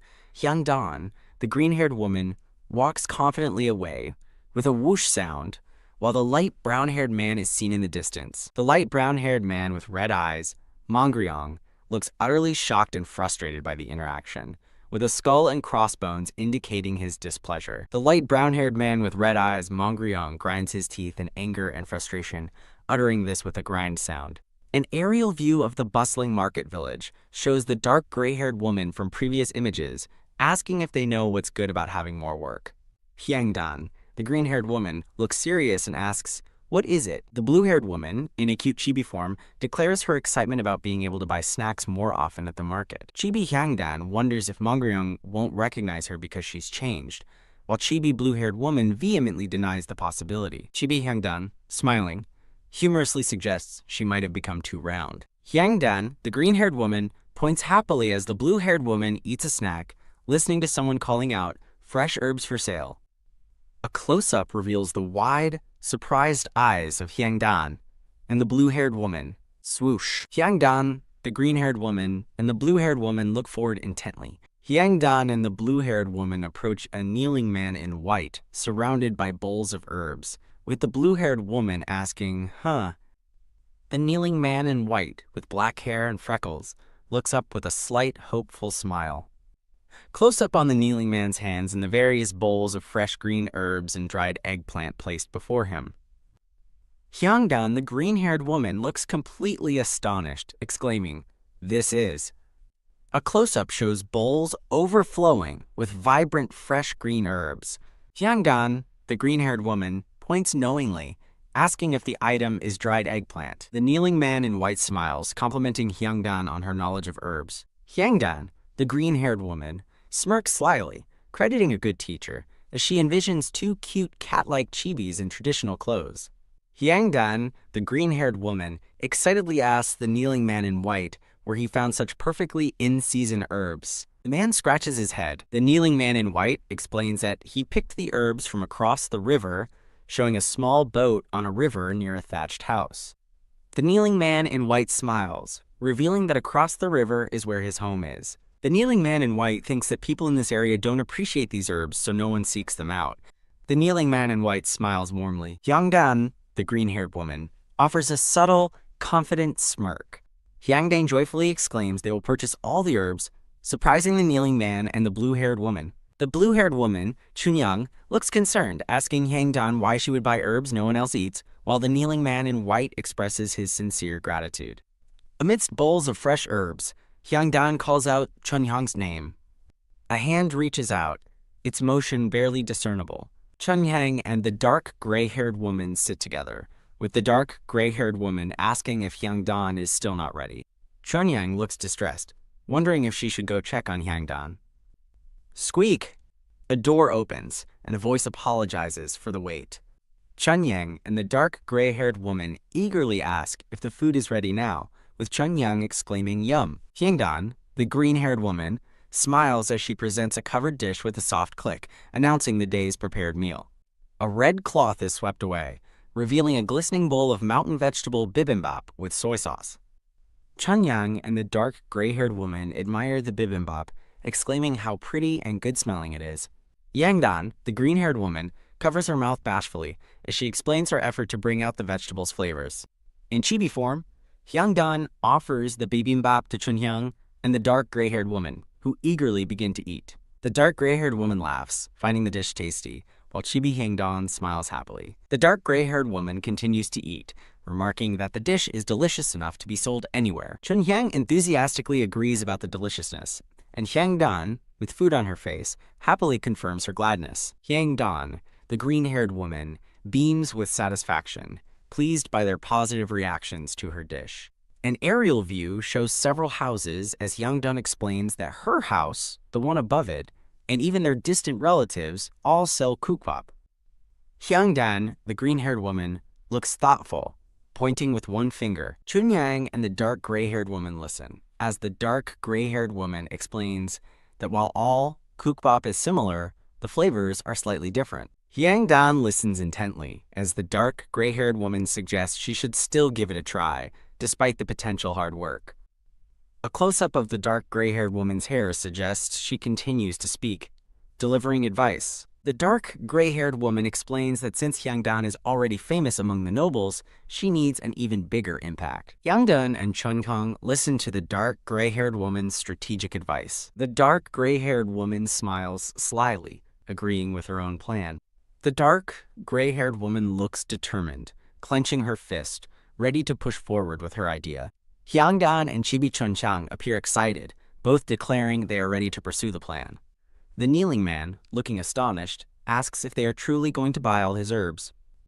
The kneeling man, with wide eyes and clasped hands, looks overwhelmed and deeply grateful for the offer. Hyangdan, the green-haired woman, cheerfully confirms they will buy all the herbs, with Chunyang smiling in the background. Hyangdan, sitting opposite the kneeling man at the market, states her desire to make an exclusive contract. The kneeling man with black hair and freckles asks what Hyangdan intends to use the herbs for. Hyangdan, the green-haired woman, smiles confidently, assuring the man she has a purpose for the herbs. Chibi Hyangdan requests 3 kinds of herbs each season, startling the Chibi kneeling man. A stylized depiction shows Hyangdan and the kneeling man shaking hands to seal their agreement. The kneeling man looks surprised as Hyangdan's hand extends towards him. Their hands clasp, solidifying the agreement between them. Hyangdan and Chunyang both look utterly surprised, their eyes wide. The kneeling man bows, looking down and exclaiming his gratitude. The kneeling man weeps tears of joy, clasping his hands and repeatedly expressing profound thanks. Hyangdan, the green-haired woman, smiles subtly, appearing pleased with the outcome. Hyangdan, the green-haired woman, beams with satisfaction, her eyes sparkling. Hyangdan, the green-haired woman, holding the kneeling man's hands, joyfully suggests they introduce themselves now that the contract is sealed. Hyangdan, the green-haired woman, introduces herself, and then Chunyang. The kneeling man smiles brightly, looking pleased by the introduction. An aerial view of a traditional thatched house shows various items including red peppers drying in the yard. Hyangdan, the green-haired woman, runs towards Chunyang, the blue-haired woman, exclaiming, "Mother, what's wrong?" The dark gray-haired woman walks away, looking back and telling Hyangdan and Chunyang to look as Hyangdan stands and Chunyang is on the ground, with a soft thump-thump sounding. The dark gray-haired woman anxiously asks what they should do, while Hyangdan, the green-haired woman, looks shocked, questioning what is going on, as another voice asks, "What is it?" A close-up shows Hyungdan's wide, alarmed eyes, with a drop of sweat indicating her surprise. A poster on a wooden board warns of a curse if the house isn't sold, leading Hyungdan to exclaim that it's too childish, with a sudden clang sounding. Hyungdan, the green-haired woman, looks serious, while Chunyang, the blue-haired woman, looks distressed behind her, hesitantly asking if they should sell the house. Hyungdan, the green-haired woman, ponders with a finger to her chin and a HNNNG sound, while the dark gray-haired woman watches her, looking annoyed. A close-up of Hyungdan's open mouth, possibly in exasperation, as an off-panel voice calls out to Chunyang. Hyungdan, the green-haired woman, kicks at the cursed poster with a squint sound, shocking the dark gray-haired woman and Chunyang, the blue-haired woman, who exclaims, "Oh my." A close-up shows a hand tearing a piece of white cloth, with a clear tearing sound. Hyungdan, the green-haired woman, looks defiant, stating that a real curse will always return to the one who casts it. Close-up shows hands aggressively tearing apart a white cloth, accompanied by tearing sounds. Hyungdan, the green-haired woman, stands confidently as torn paper flutters around her, with a whoosh and a YAA sounding. The dark, gray-haired woman and Chunyang, the blue-haired woman, look worriedly at Hyungdan, with the dark, gray-haired woman questioning if the curse might be real. Hyungdan, the green-haired woman, beams with satisfaction, her eyes sparkling, radiating confidence. Pink clouds and cherry blossoms frame a thought bubble, stating that then all the ghosts and curses will disappear. The bustling market scene is filled with men chatting and laughing, creating a lively atmosphere. Two men sit on a bench, one enthusiastically agreeing with an off-panel statement. The dark, gray-haired woman smiles, announcing that 2 bibimbaps are served to 2 chibi men. A man with a white headband looks surprised, asking if the dark gray-haired woman knew what they were going to order. The dark gray-haired woman, with dark gray hair in a bun, smiles slyly, continuing her thoughts about the advantages. Chibi characters illustrate the dark gray-haired woman's points. One chibi eagerly wants to see their speed. Another chibi affirms their many customers and efficiency, while a chibi dark gray-haired woman warns they would be a nuisance if they went in now. Hyungdan, the green-haired woman, and Chunyang, the blue-haired woman, eat from bowls as Chunyang, the blue-haired woman, remarks that the peach tree branch seems to be working well. A vase of cherry blossoms sits in a sunlit room, as an off-panel voice notes that nothing bad has happened and they have more customers. Chibi Chunyang, the blue-haired woman, sparkles with excitement, while Chibi Hyungdan, the green-haired woman, looks skeptical, as Chunyang reveals the lucky charm is just water with vinegar and sugar, prompting Hyungdan to question this. Hyungdan, the green-haired woman, looks surprised, asking, "Huh?" as Chunyang, the blue-haired woman, tells her, "I want to become like you, sis." A close-up shows Chunyang's hand placed over her chest, emphasizing her earnest declaration. Chunyang, the blue-haired woman, beams with determination and sparkles, expressing her admiration, while Hyungdan, the green-haired woman, looks taken aback. Chibi Hyungdan, the green-haired woman, declares she will do her best to Chunyang, the blue-haired woman, who responds with a confused, "Huh, yeah, sure?" Chunyang, the blue-haired woman, dramatically collapses onto a low table, declaring that another day is ending with a plop sound. Chunyang, the blue-haired woman, sits tiredly on a bench as a voice from off-panel states, and that means with a thud sound. Hyungdan, the green-haired woman, smiles confidently, stating it is time to prepare for tomorrow's business. Chibi Hyungdan, the green-haired woman, assures Chibi Chunyang, the blue-haired woman, that she will handle the trimming so Chunyang can rest, accompanied by a thump sound. Chunyang, the blue-haired woman, kneels on the ground, appearing distressed and mumbling that she doesn't want to. Chibi Chunyang, the blue-haired woman, throws a tantrum with a thump and roll sound, loudly complaining about resting only 1 day out of 5 and wishing for more frequent rest. A close-up shows Chunyang, the blue-haired woman, upside down, looking up with a surprised expression, asking, "Huh?"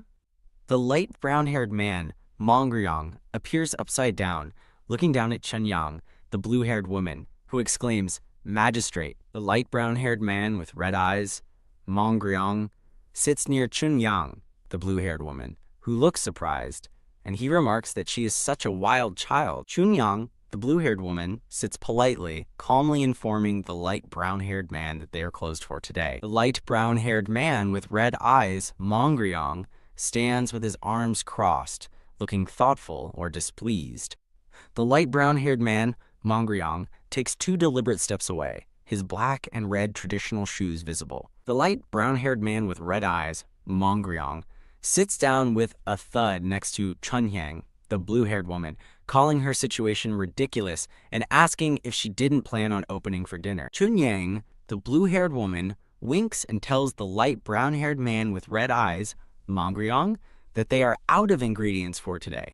A close-up shows the intense red eye of the light brown-haired man, conveying that he is staring. The light brown-haired man with red eyes, Mongryong, sitting with Chunyang, the blue-haired woman, states he will get straight to the point and asks if she isn't tired of living like this. Chunyang, the blue-haired woman, looks pensive as the light brown-haired man describes her life waiting for her husband who knows when he'll come.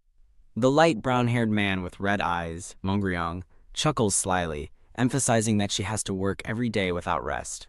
An illustration shows a man on horseback and another studying, representing the light brown-haired man's point that passing the exam is not easy. The light brown-haired man with red eyes, Mongryong, explains that countless people have spent over 10 years studying, and matchmakers will flock even if her husband passes the exam, with a thud sound. Two men with hats stand next to a horse as the light brown-haired man, Mongryong, questions whether Chunyang would even catch her husband's eye among the noble ladies. Chunyang clenches her hand tightly, firmly stating no to Mongryong's propositions. Chunyang, the blue-haired woman, looks determined, clarifying that her life is not solely about waiting for Mongryong. Mongryong, the light brown-haired man, appears thoughtful, reflecting that Chunyang was indeed lovesick for days initially. A chibi Chunyang is depicted diligently cooking, illustrating her daily routine of preparing meals. A chibi Chunyang is shown scurrying around, carrying dishes, symbolizing her busy and active life. A chibi Chunyang is peacefully sleeping, representing the exhaustion and eventual rest that comes after her long days. Chunyang, the blue-haired woman, smiles brightly, looking upwards and expressing that she doesn't feel sorry for others.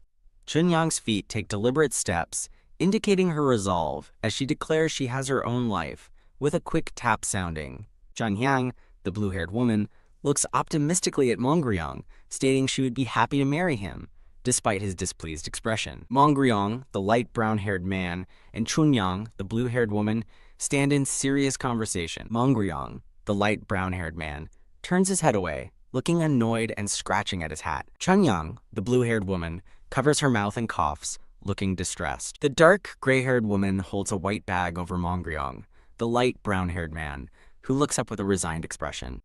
A close-up shows Mongryong's hands resting as another hand reaches down towards them. The dark gray-haired woman states she accidentally opened the sack, which spills its contents onto Mongryong, the light brown-haired man, who looks annoyed, with a thump sounding.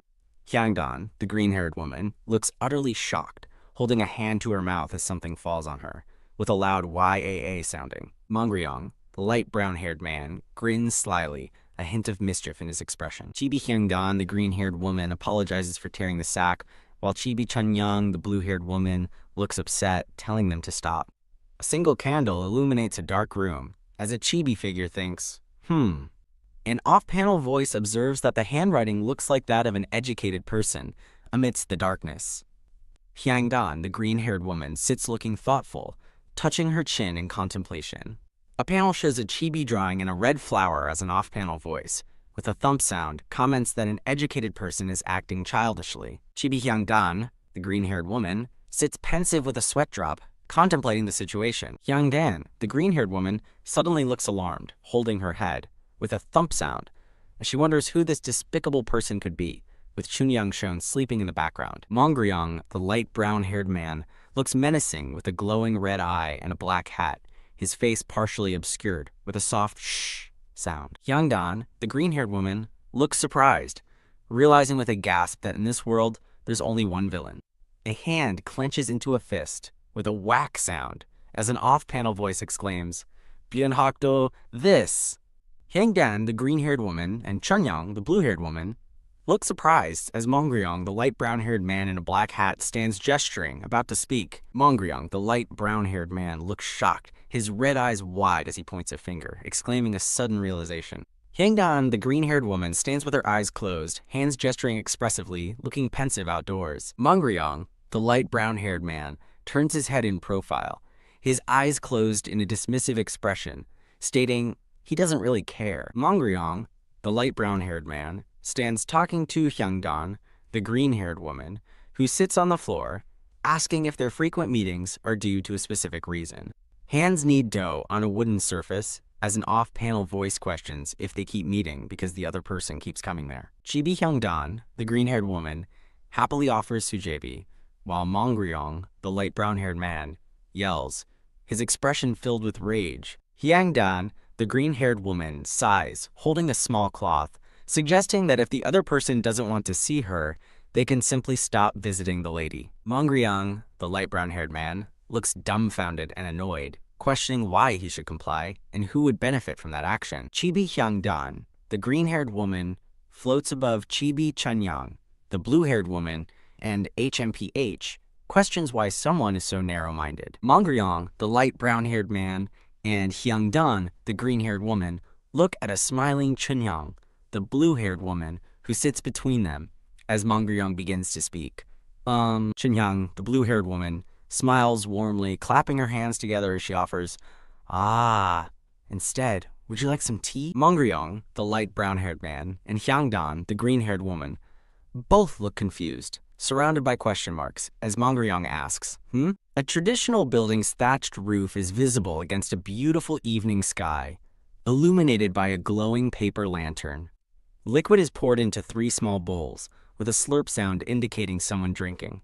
Hands exchange a small cup, one offering and the other receiving, with a gentle clink sound. Chunyang, the blue-haired woman, smiles happily as she, Mongryong, and Hyangdan sit at a low table, suggesting they can't keep standing and talking. Mongryong, the light brown-haired man, and Hyangdan, the green-haired woman, both look annoyed while an off-panel voice encourages them to talk comfortably. Mongryong, the light brown-haired man, and Hyangdan, the green-haired woman, continue to glare, maintaining their annoyed expressions. Chibi Chunyang smiles while offering a cup, oblivious to the horrified Hyangdan, the green-haired woman, and the annoyed Mongryong, the light brown-haired man, with Hyangdan questioning their mindset.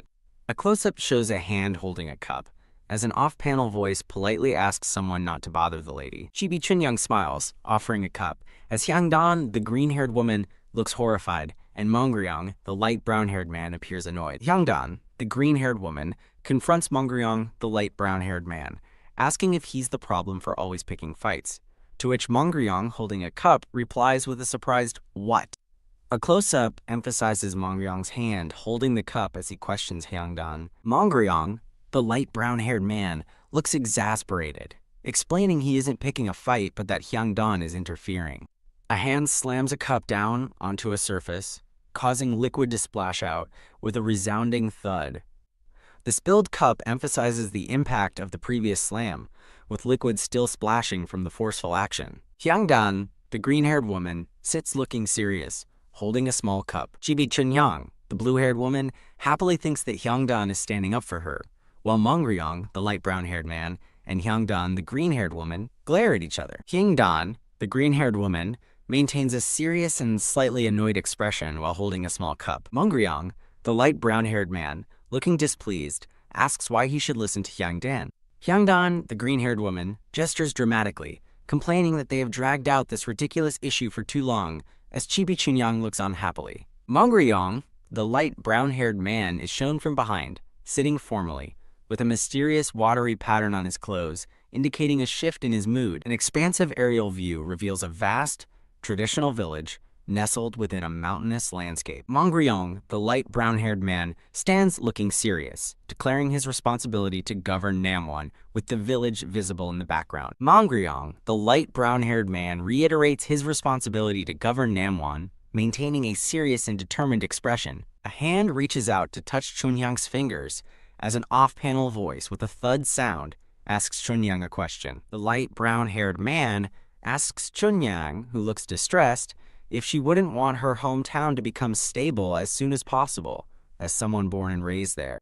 A close-up shows a hand grasping fabric as an off-panel voice interjects with "but." Chunyang, the blue-haired woman, and Hyangdan, the green-haired woman, look at each other with concerned expressions. Chunyang, the blue-haired woman, and Hyangdan, the green-haired woman, continue to look at each other, their expressions unchanged. Hyangdan, the green-haired woman, confidently tells the light brown-haired man that none of their neighbors would do such a thing. Mongryong, the light brown-haired man, listens intently as Hyungdan's voice explains that it's because they are all good people. Mongryong, the light brown-haired man, listens with a serious and contemplative expression.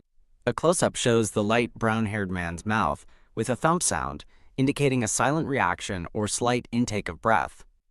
That's what she said. Mongryong, the light brown-haired man, throws his arms up in exasperation, loudly complaining if Hyungdan's words wouldn't make him angry, as another man looks on. The man with the black hat in a chibi panel loudly exclaims, "How can anyone be so vile?" with a thump and sniff sound, showing his indignation. The man with the black hat in a close-up vehemently states that they're obviously looking down on you. The man with the black hat stands pointing, reiterating his point that they're obviously looking down on you, while Mongryong, the light brown-haired man, sits with his back turned. Mongryong, the light brown-haired man, closes his red eye with an ugh sound, acknowledging Hyungdan's words, "I know, I know." Mongryong, the light brown-haired man, thinks that there's nothing he can say to that. Mongryong, the light brown-haired man, holds a writing tool, looking troubled and thinking that there's nothing he can say to Hyungdan's point, letting out a ha sigh.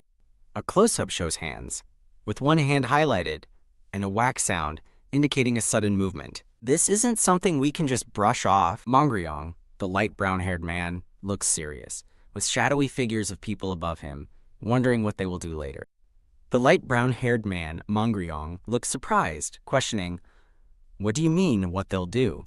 The man in the black hat gestures dramatically, warning that that girl will try to walk all over you and others will follow suit. Mongryong, the light brown-haired man, buries his face in his hand, letting out a ha sigh, admitting he doesn't know what to do. Mongryong, the light brown-haired man, looks pensive as he reveals he didn't report it, but sent a letter, prompting the off-panel man to ask, "A letter?" Hands rustle and hold a letter with a soft rustle sound as Mongryong states he received a reply a few days ago. Mongryong, the light brown-haired man, looks surprised as the off-panel man asks who he is exchanging letters with. The man in the black hat, identified as Chunyoung's father, Mr. Seong, stands proudly as Mongryong explains his identity. Mongryong, the light brown-haired man, looks shocked, his red eye wide with surprise, with a clang sound. Hands rustle and unfold a letter with a soft rustle sound. Mongryong, the light brown-haired man, is shown holding the letter, as Chunyoung's father, Mr. Seong, states that the elder has also expressed great concern about the current situation. The man in the black hat, Mr. Seong, affirms yes to an off-panel query. Mongryong, the light brown-haired man, smiles confidently, holding the unfolded letter, believing that even that talkative kid will lose his words with a clack-clack sound. A woven basket, covered with a white cloth, is handed over to an off-panel recipient as someone says, "Here you go." Hyungdan, the green-haired woman, smiles widely, happily holding the basket, expressing her thanks for this time. Two men with dark hair smile, one of them stating that all sorts of herbs are appearing now that spring is here. The green-haired woman holds out a basket with a small pouch, asking if they could bring all varieties of herbs next time. The dark-haired woman and a man look concerned, questioning if there won't be too many leftovers. Chibi Hyungdan cheerfully explains she can dry and sell the leftovers in winter, reassuring the two chibi people who express relief. The two men wave goodbye at a doorway, stating they'll be on their way and see the others next week, as an off-panel voice bids farewell. The green-haired woman smiles happily, waving goodbye to the departing visitors. The green-haired woman, holding a basket, smiles contentedly and declares she should get to work. A top-down view shows the green-haired woman walking with musical notes floating around her, indicating her cheerful mood. Hands gently place a woven basket down with a soft rest sound. The green-haired woman smiles confidently, looking up with light reflecting off her. Chibi Hyungdan, with mischievous devil horns, thinks with a hee-hee that she should make Chunyoung work too. A hand firmly grasps a door knocker, ready to knock. The green-haired woman smiles brightly, calling out, "Chunyoung." The green-haired woman exclaims, "What?" about the herbs, while Chunyoung lies on the floor, seemingly unconscious or deeply asleep. Chunyoung, with long blue hair, sobs and calls out "sis," while Hyungdan looks down at her. Papers are scattered across the floor as an off-panel voice asks if Mongryong has changed. Chunyoung sobs, tearfully insisting that Mongryong has definitely changed and urging someone to look at the papers. A crumpled piece of paper covered in scribbled text suggests a letter or important document. A letter from Mongryong to Chunyang describes blooming flowers in spring, hoping she is well and encouraging her to walk often since the days are getting longer. Chibi Chunyang, the blue-haired woman, cries dramatically, looking distraught amidst wavy blue patterns. Yangdan, the green-haired woman, holds a letter, looking shocked and thinking, this isn't how it was in the original story, while an off-panel voice wails about how this could happen. Chibi Hyangdan, the green-haired woman, looks distressed, wiping her eye while clutching a small piece of paper. Chibi Hyangdan, the green-haired woman, looks utterly bewildered, surrounded by question marks, as she stares at a small piece of paper. To Chunyang, I am writing to you because the spring flowers are blooming, and it is spring. I hope everyone is well. From Mongryong. Hyangdan, the green-haired woman's hands carefully hold an unfolded letter, her expression serious. Hyangdan, the green-haired woman, looks surprised, questioning the letter's vertical reading as she realizes it might contain a hidden message, similar to a saved phone message. Chibi Hyangdan, the green-haired woman, attempts to console a sobbing Chibi Chunyang, the blue-haired woman, gently calling her name. Hyangdan, the green-haired woman, presents the letter to a tearful Chunyang, the blue-haired woman, urging her to take a closer look, as Chunyang sniffles and asks, huh? With a flutter of paper, Hyangdan, the green-haired woman, reveals to Chunyang, the blue-haired woman, that reading the letter vertically spells out, Chunyang, I adore you. A stream of tears runs down Chunyang's face, her hand covering her mouth in a powerful display of emotion. Chunyang, the blue-haired woman, cries out Mongryong's name with renewed hope, while Hyangdan, the green-haired woman, sits nearby amidst scattered papers. Hyangdan, the green-haired woman, smiles with satisfaction, stating that she told Chunyang there was no way Mongryong would do that. Hyangdan, the green-haired woman, gestures confidently, while a Chibi Chunyang in a thought bubble looks tearfully at a small paper, calling out for her sis. Chunyang, the blue-haired woman, sniffles, looking downcast as she admits she was being weak-hearted.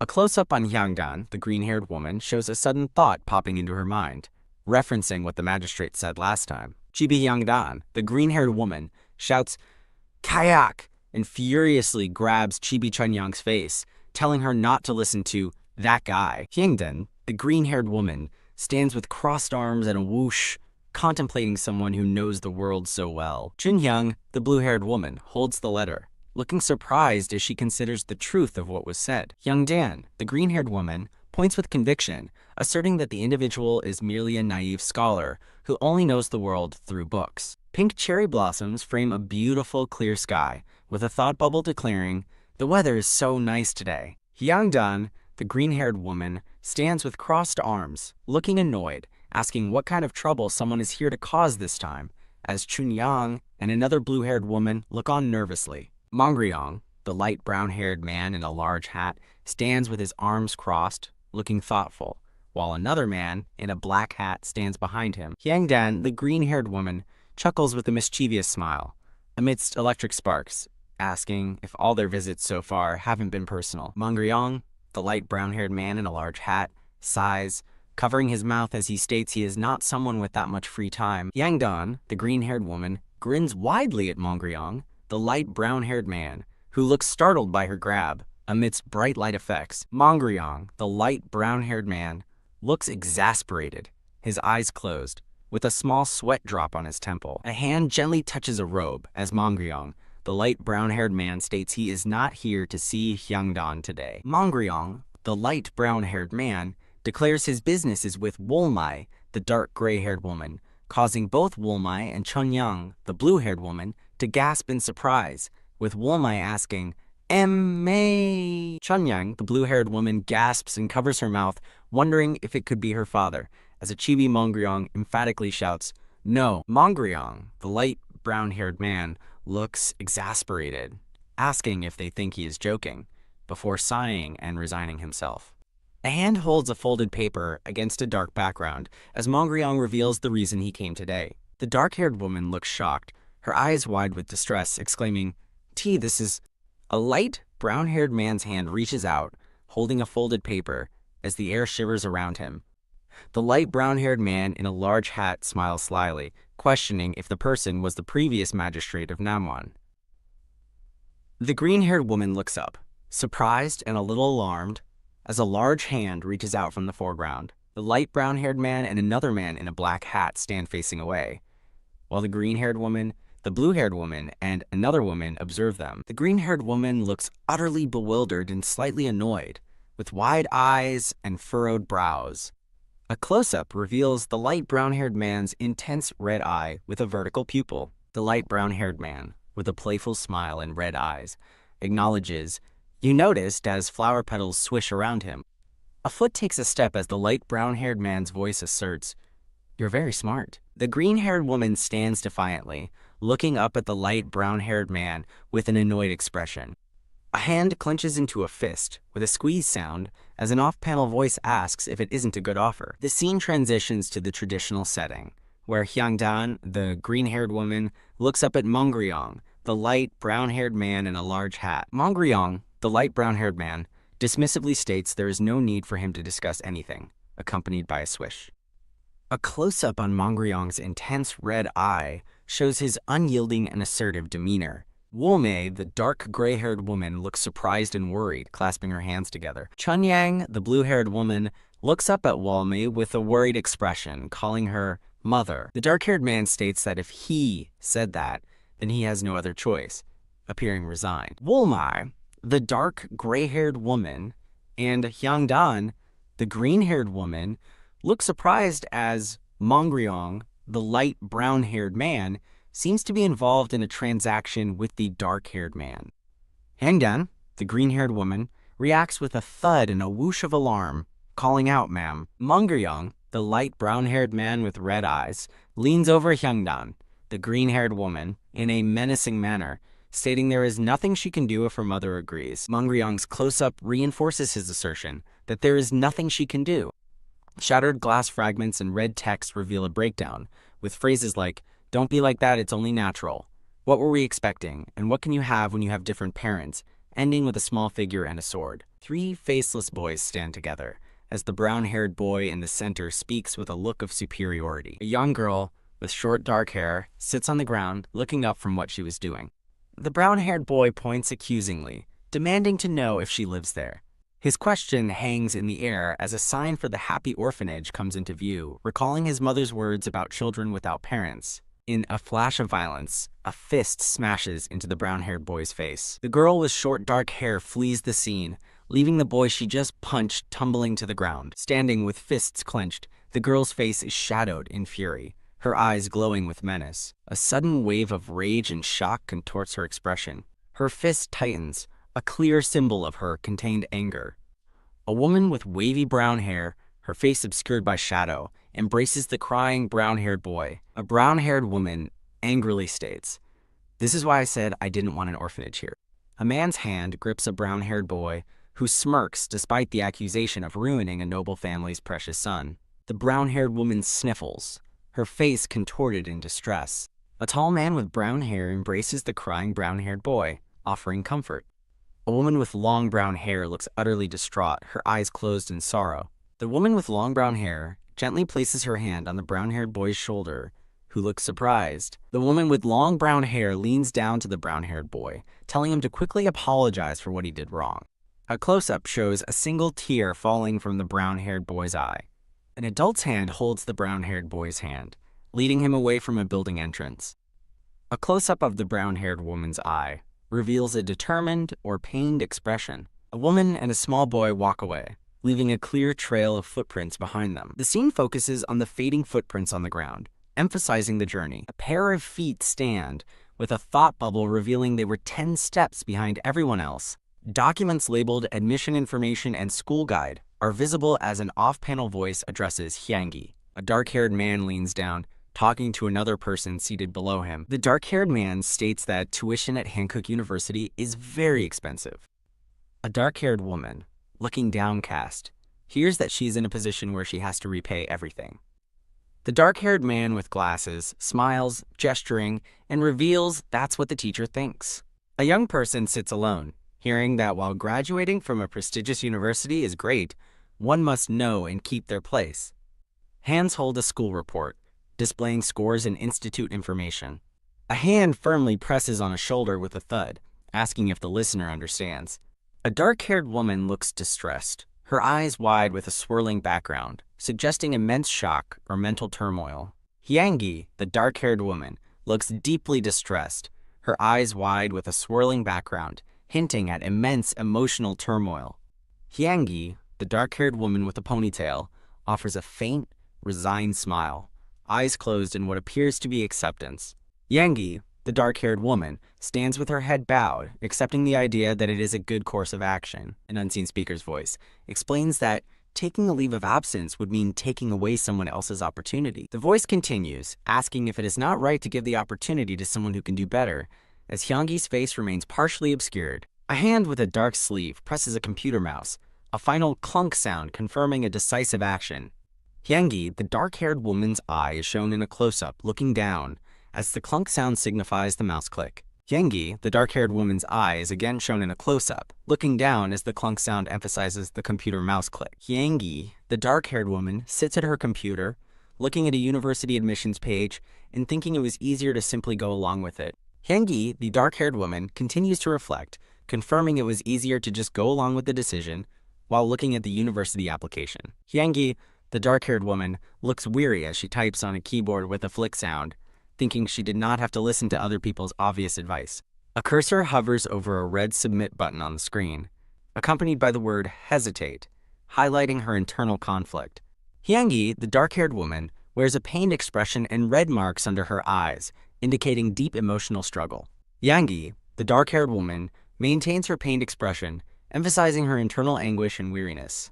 Hyangi, the dark-haired woman, now depicted with blue hair, cries with her hand covering her mouth, showing profound sadness in a changed setting. Her hands hover over a keyboard, poised to click a submit button on a blue form, with a clunk sound, indicating a reluctant but final action. A close-up shows hands poised over a keyboard, ready to type, symbolizing the commitment to the difficult decision. A starry, ethereal background suggests a profound truth, stating that this situation won't change, even in the Joseon era, connecting past and present. Hyangdan, the green-haired woman, clenches her jaw tightly, a tense squeeze sound accompanying her determined expression. A foot stomps down with a forceful sound effect, demonstrating a sudden and decisive movement. Hyangdan, the green-haired woman, urgently shouts, "Sir!" with a swish as she rushes towards Mongryong, the light brown-haired man who is walking away. Hyangdan, the green-haired woman, shouts, "Sir!" with a look of urgency, emphasizing her desperate attempt to get his attention. Mongryong, the light brown-haired man with red eyes, turns to ask Hyangdan if she has anything more to say. A speech bubble declares, "In the natural principles you love so much," while Wulmei, the dark gray-haired woman, and another man look on with surprise. Mongryong, the light brown-haired man with red eyes, maintains a serious and resolute expression in the traditional setting. "In the natural principles you love so much." The long gray-haired man in a hat looks concerned as he hears the statement. "Do you know there are always exceptions?" Mongryong, the light brown-haired man with red eyes, smirks confidently, hands behind his back, looking at Hyangdan, the green-haired woman. Even the sun rising and setting, even the moon waxing and waning. The artistic scene continues, asserting that everything has a rule, even the blooming and withering of flowers, emphasizing the pervasive order of nature. The traditional village is shown in a soft focus, fading view, suggesting a moment of reflection or transition. Mongryong, the light, brown-haired man, leans down and looks intently at Hyangdan, the green-haired woman. Hyangdan, the green-haired woman, grins mischievously, a grin sound effect highlighting her cunning. Mongryong stands close to Hyangdan, continuing their intense conversation, his hands slightly raised. Hyangdan, the green-haired woman, smiles broadly and confidently, sparkling with a newfound resolve. Mongryong, the light brown-haired man, looks startled and asks, "What?" seemingly surprised by Hyangdan's reaction or words.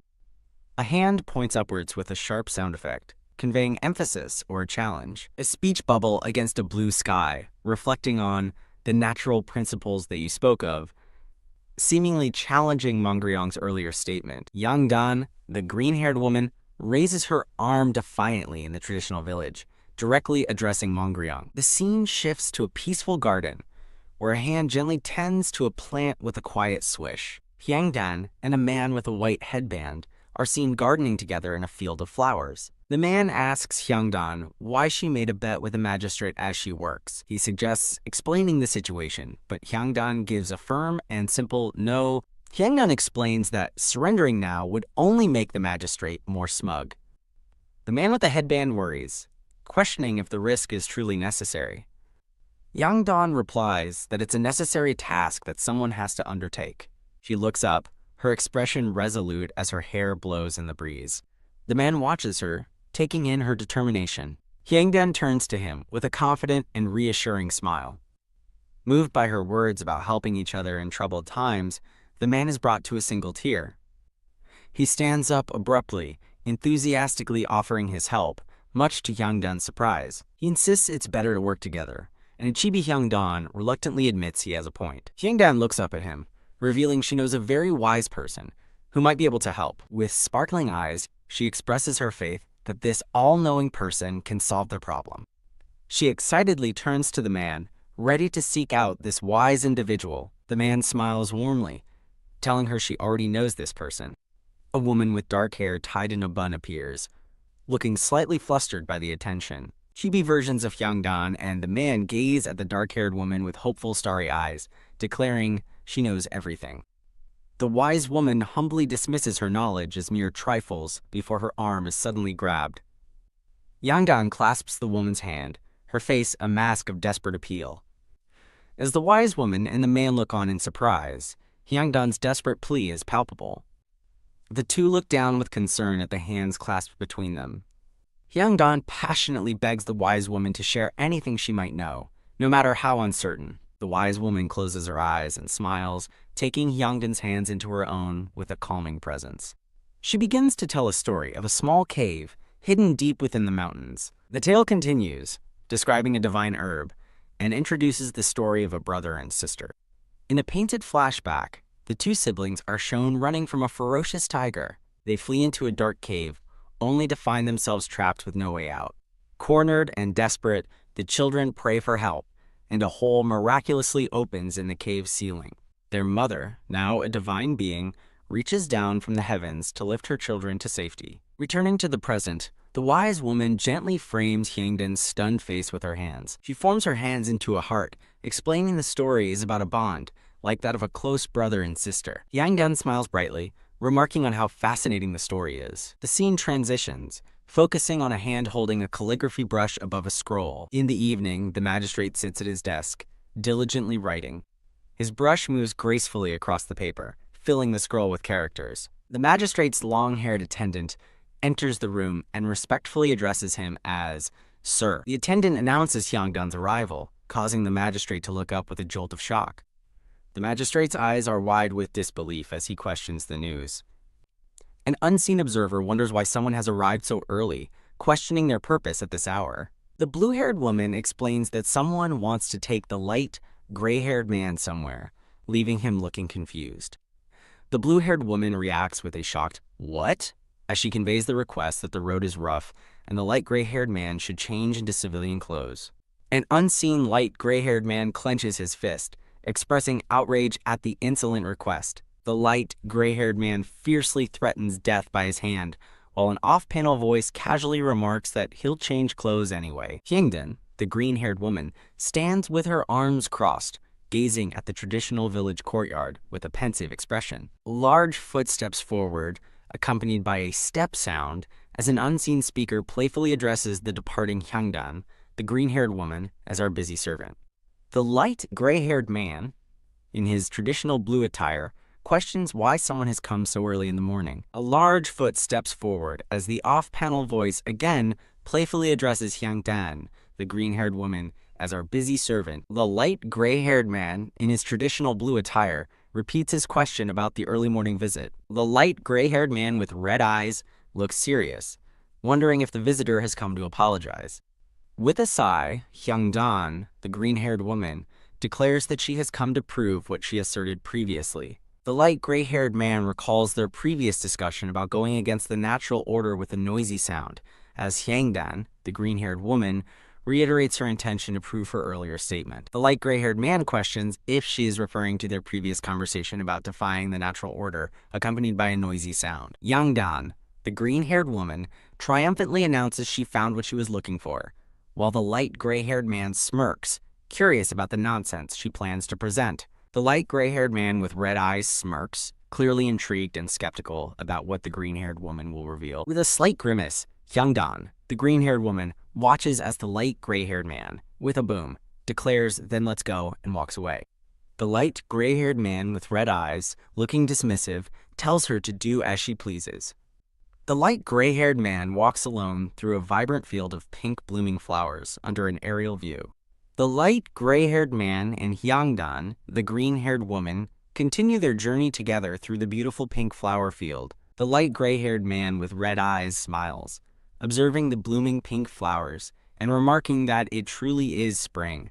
Hyungdan, the green-haired woman, looks worried with a drop of sweat on her face as the light gray-haired man watches her from the background. Hyungdan, the green-haired woman, maintains her worried expression, a bead of sweat on her face, with the light gray-haired man still observing her from behind. The light gray-haired man with red eyes smiles, stating that it's only natural for flowers to bloom as the weather warms. The light gray-haired man's voice asserts that the blooming of flowers is simply the natural order, as Hyungdan, the green-haired woman, listens intently.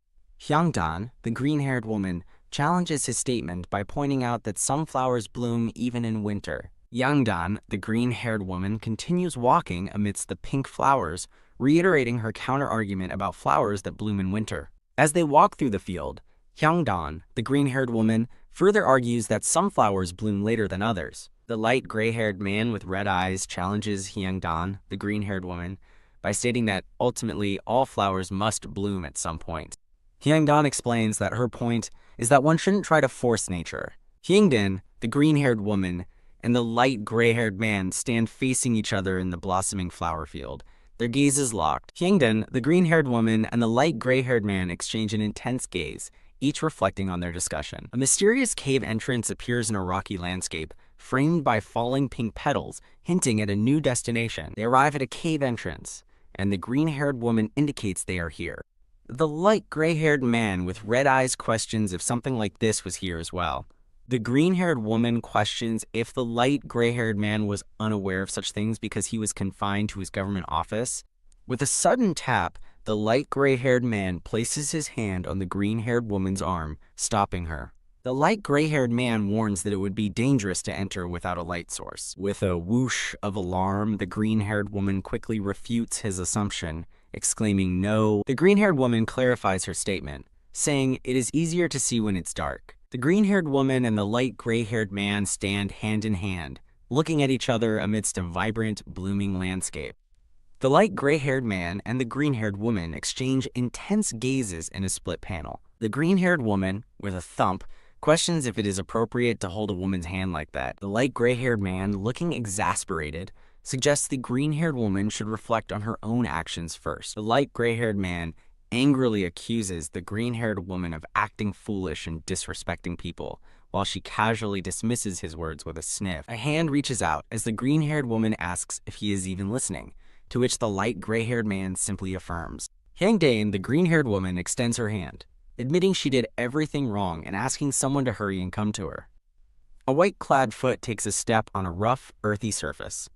Hyungdan, the green-haired woman, and the light gray-haired man walk together through a rocky, dimly lit cave from an overhead perspective. Hyungdan, the green-haired woman, clarifies that the cave is not very deep, so it is all right. Hyungdan, the green-haired woman, reacts with a startled expression and a sound like yeah. A hand makes a grab at the light gray-haired man's robe, causing his clothing to ripple. The light gray-haired man sighs, "Ha!" with a worried expression and a bead of sweat on his face. Both the light gray-haired man with red eyes and Hyungdan, the green-haired woman, react with matching expressions of surprise. The light gray-haired man holds Hyungdan, the green-haired woman, in a surprising embrace, causing Hyungdan to stammer an well. An off-panel voice, presumably Hyungdan, emphatically declares, being completely caught off guard. The light gray-haired man looks surprised, with his hand raised as Hyungdan, the green-haired woman, stumbles back with a clack. Hyungdan, the green-haired woman, walks away from the cave entrance, distressed, internally chastising herself for making a mistake she attributes to nervousness. Hyungdan, the green-haired woman, closes her eye tightly with a squeeze, a tear forming as she reflects. But still, Hyangdan, the green-haired woman, gazes at various images of the handsome, light gray-haired man, letting out a soft gasp as she thinks about his attractiveness. Chalk drawings of a monster's face and the letters N-E are revealed on a cave wall with a playful ta-da. The chalk drawing of the monster's face and the letters N-E on the cave wall are examined, with an off-panel voice drawing attention to and the mark below. In the cave, the light gray-haired man lists cardinal directions as Hyangdan, the green-haired woman, points to a drawing and asks, "This?" While he secretly thinks her drawing skills are terrible. Hyangdan, the green-haired woman, urgently grabs the light gray-haired man's arm, exclaiming, "Wait, just a minute." The light gray-haired man with red eyes looks annoyed and asks, "What now?" With a grin, Hyangdan, the green-haired woman, reveals a mischievous smile as her hands subtly touch another's. Hyangdan, the green-haired woman, cheerfully instructs the light gray-haired man to cover his eyes from this point forward, holding up a white cloth. The light gray-haired man, with a flinch, nervously asks if Hyangdan plans to attack him after covering his eyes, to which she replies, "Have you been deceived so much?" Hyangdan, the green-haired woman, playfully pleads with the light gray-haired man to simply do it once, while he sighs in exasperation. Hands gently cover the light gray-haired man's eyes, accompanied by a soft rustle sound. Hands gently cover the light gray-haired man's eyes with a soft rustle sound. The light gray-haired man's eyes are now completely covered by the white cloth. The blindfolded light gray-haired man questions how he is supposed to walk like this. The green-haired woman reassures him that she will hold his hand, telling him not to worry. The green-haired woman holds the light gray-haired man's hand and asks if he trusts her to continue their journey. The light gray-haired man reluctantly agrees, and they walk hand in hand deeper into the mysterious cave. With a step, the green-haired woman reminds him of his previous statement about going against the natural order. The light gray-haired man confirms her point, looking up slightly with his blindfolded eyes. The green-haired woman begins a story about siblings who ran away from a tiger. The story continues, recounting how the siblings wished for a miracle while hiding in a cave. Their hands remain clasped together as the green-haired woman continues her story. The green-haired woman's story describes a mother who became a fairy descending from the sky, surrounded by glowing blue butterflies. As they walk further into the cave, surrounded by butterflies, the story concludes with the siblings ascending to become the sun and moon. The light gray-haired man reacts with surprise, noting that this version of the story differs from what he knows. The green-haired woman emphasizes that the important thing is that his current knowledge is not everything. With a rustle, the green-haired woman elaborates that the fact his experiences aren't everything is what matters, as she adjusts the blindfold. A close-up reveals the light gray-haired man's red eye, now sparkling with a hint of revelation. The scene transforms into a magical, brightly lit cave with white flowers and luminous butterflies, bathed in ethereal light. The green-haired woman gazes upwards, visibly amazed by the extraordinary cave environment.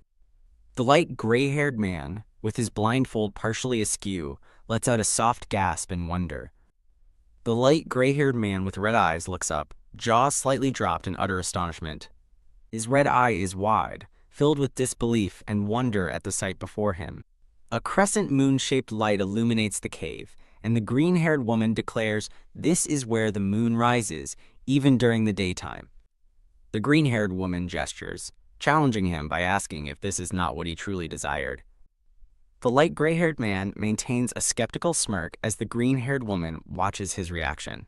The light gray-haired man thinks to himself, dismissing this as merely the same crude trick as last time. The light gray-haired man and the green-haired woman stand side by side, facing the magical cave entrance. The green-haired woman states that if a flower grows by looking at that moonlight, then it is sufficient. The light gray-haired man admits, with a flinch, that he has never done anything like Chunyang and knows little about romantic relationships. The light gray-haired man with red eyes, with a T-esque sound, claims he cannot say much about romantic relationships. A close-up shows the light gray-haired man's hand clenching his clothes. The green-haired woman flashes a bright, beaming smile. The green-haired woman declares her desire to continue observing and protecting this wondrous sight. The green-haired woman playfully imagines the benefits of a handsome or well-built servant, with chibi illustrations. With a spin, the green-haired woman smiles and asks the light gray-haired man if he agrees with her. The green-haired woman's eyes widen with a hint of realization or surprise. The light gray-haired man appears flustered, asking if the green-haired woman finds him touching. The light gray-haired man with red eyes and the green-haired woman stand together in the brightly lit, magical cave adorned with white flowers and luminous butterflies. The light gray-haired man with red eyes blushes deeply, his heart making thump sounds as he touches his chin, seemingly contemplating something. Hyungdan, the green-haired woman, looks at him, asking if this is perfect for their plans. Hyungdan gestures with her hand up, looking serious as she makes a point. The light, gray-haired man's blushing face and red eye indicate his distress, as he thinks this is exactly what he means by something impossible. Hyungdan seriously conveys her thoughts across 2 panels, emphasizing her point. Hyungdan smiles brightly while the light gray-haired man's red eyes are shown to be deeply flushed, reflecting his intense reaction. Hyungdan clasps her hands together. A chuckle escapes as she begins to explain her meaning. She illustrates her point with an image of savory milk becoming tangy and sweet curdled milk, garnished with fruit. Hyungdan continues her explanation, displaying roasted barley and describing its deep and subtle bitter taste. Hyungdan raises her finger, adamantly declaring that nothing in this world is simply a given. Hyungdan holds her stern expression, her finger still raised, reinforcing her serious point. Hyungdan leans in with a bullsug sound, scolding the light gray-haired man for not answering her. Hyungdan grins playfully, asking if the light gray-haired man is speechless. The light gray-haired man, still blushing and with a HHWIG sound, reluctantly admits she has presented a rather convincing idea. Hyungdan turns away with a twirl, clarifying that she didn't come up with the idea all by herself. Hyungdan kneels among luminous butterflies and white flowers, revealing that she had help from others. The glowing white flowers and butterflies adorn the ground, creating a magical atmosphere. Hyungdan's hands gently gather a small bouquet of the ethereal white flowers. As she walks, Hyungdan thinks that while people say you can't escape fate, a sweep sound accompanies her thought. Hyungdan holds the flowers, pondering that it's about the moment one overturns their destiny. The light gray-haired man, still flustered, questions if Hyungdan also awaits such a pivotal moment. Hyungdan looks down at the flowers in her hands, admitting she doesn't know. Hyungdan's hands delicately weave the white flowers into a small, circular crown. Her hand gestures with a sweep as she states her contentment with things as they are now. Hyungdan gently places a flower crown on the blue-haired woman's wrist, speculating that perhaps she has already experienced that moment. The light gray-haired man's red eyes are wide, reflecting his deep blush and intense emotional reaction. The blue-haired woman's wrist, adorned with the white flower crown, is gently framed by the light gray-haired man's hovering hands. Hyungdan, the green-haired woman, addresses the light gray-haired man as Sir as they stand in the cave. A wide aerial view displays a bustling traditional village with multiple buildings and courtyards. The light gray-haired man with red eyes, wearing a black and red hat, sits at a desk, writing with a brush, thinking that the crops are bad this year. A brush carefully writes characters onto paper in a close-up shot. The light gray-haired man with red eyes murmurs, Hyungdan, with a contemplative expression. The light gray-haired man with red eyes looks slightly frustrated, stating that someone is talking nonsense. The light gray-haired man with red eyes stands with the green-haired woman in the mystical cave, asking if it wasn't all for Sung Chanyang. Hyungdan, the green-haired woman, smiles brightly, declaring she is not a saint. Hyungdan, the green-haired woman, gestures playfully, explaining that helping him would also benefit her. The light, gray-haired man with red eyes looks flustered, asking if she means she would be happy if a miracle happened to her too. Hyungdan, the green-haired woman, looks at him intently, asking, "Wouldn't anyone?" The light, gray-haired man with red eyes collapses onto his desk with a thud, surrounded by lines indicating his sudden fall. The white-robed, light gray-haired man reacts with a creak, exclaiming, "Master?" in a surprised tone. The white-robed, light gray-haired man stands over the collapsed, light gray-haired man with red eyes, asking what is wrong. The light gray-haired man with red eyes, now sitting up, sighs, lamenting how much he has learned, yet how much he still doesn't know. The white-robed, light gray-haired man observes the light gray-haired man with red eyes, noting his recent sighing and asking if it is due to the villagers. The light gray-haired man with red eyes sits alone at his desk, dismissively thinking that it cannot be about the villagers. The light gray-haired man with red eyes looks concerned, making a whoosh sound, and admitting that perhaps it is about the villagers after all. The white-robed, light gray-haired man gently touches the light gray-haired man with red eyes' shoulder, suggesting he talk to people directly. The light gray-haired man with red eyes, in a chibi illustration, asks if he should go in person. The white-robed, light gray-haired man reluctantly agrees, stating that conversations should be held in person, as they face a doorway. The light gray-haired man with red eyes smiles at the white-robed, light gray-haired man, assuring him his worries will melt away if he goes. The light gray-haired man with red eyes smiles, making a swish sound, and decides he will go tomorrow morning. The white-robed, light gray-haired man holds the black and red hat, looking displeased. The light gray-haired man with red eyes smiles slyly, thinking to himself that it might be a very sinister plot. The light gray-haired man with red eyes bids the white-robed, light gray-haired man good night, walking away from the building into the dark night. Several women in the village whisper with shocked expressions, reacting to something off-panel. The light gray-haired man with red eyes stands tall in the village, dressed in white civilian clothes and a traditional hat. A close-up reveals the confident, smiling face of the light gray-haired man with red eyes. The white-robed, light gray-haired man looks confused, asking why the red-eyed man dressed up so much for what seems to be a personal matter. The light gray-haired man with red eyes replies that if he is going somewhere, he might as well dress up.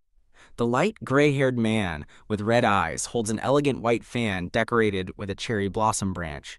The women in the village react with expressions of surprise and awe, remarking that they can't do anything if the young master decides so. The light gray-haired man with red eyes smiles, thinking to himself that no one can stop him if he wants to do something, concluding with a confident right. Two thought bubbles reflect on the past, concluding that it was just a misunderstanding and a strange atmosphere in the cave yesterday. Serene outdoor scene shows a traditional village, with houses nestled around a large tree under a bright sky.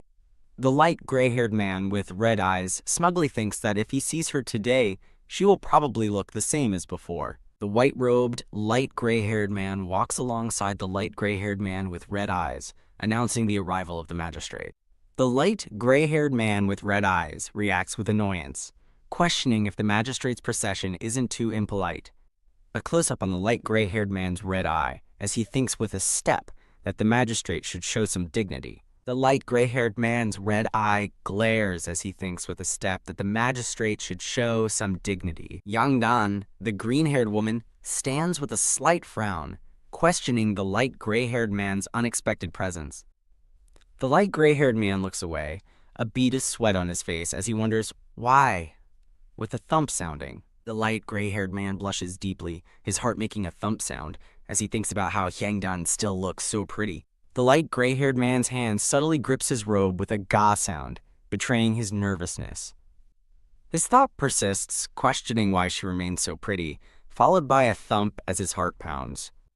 Hyangdan stands, looking up at the light gray-haired man with red eyes, who sparkles under the bright sky. The light gray-haired man with red eyes blushes deeply, his heart making thump sounds as he reacts intensely. Yangdan, the green-haired woman, looks concerned as she calls out, "Nari?" Chibi versions of the light gray-haired man and the white-robed light gray-haired man react with panicked expressions to the unexpected rain, while the red-eyed man awkwardly declares, "The DD day is nice."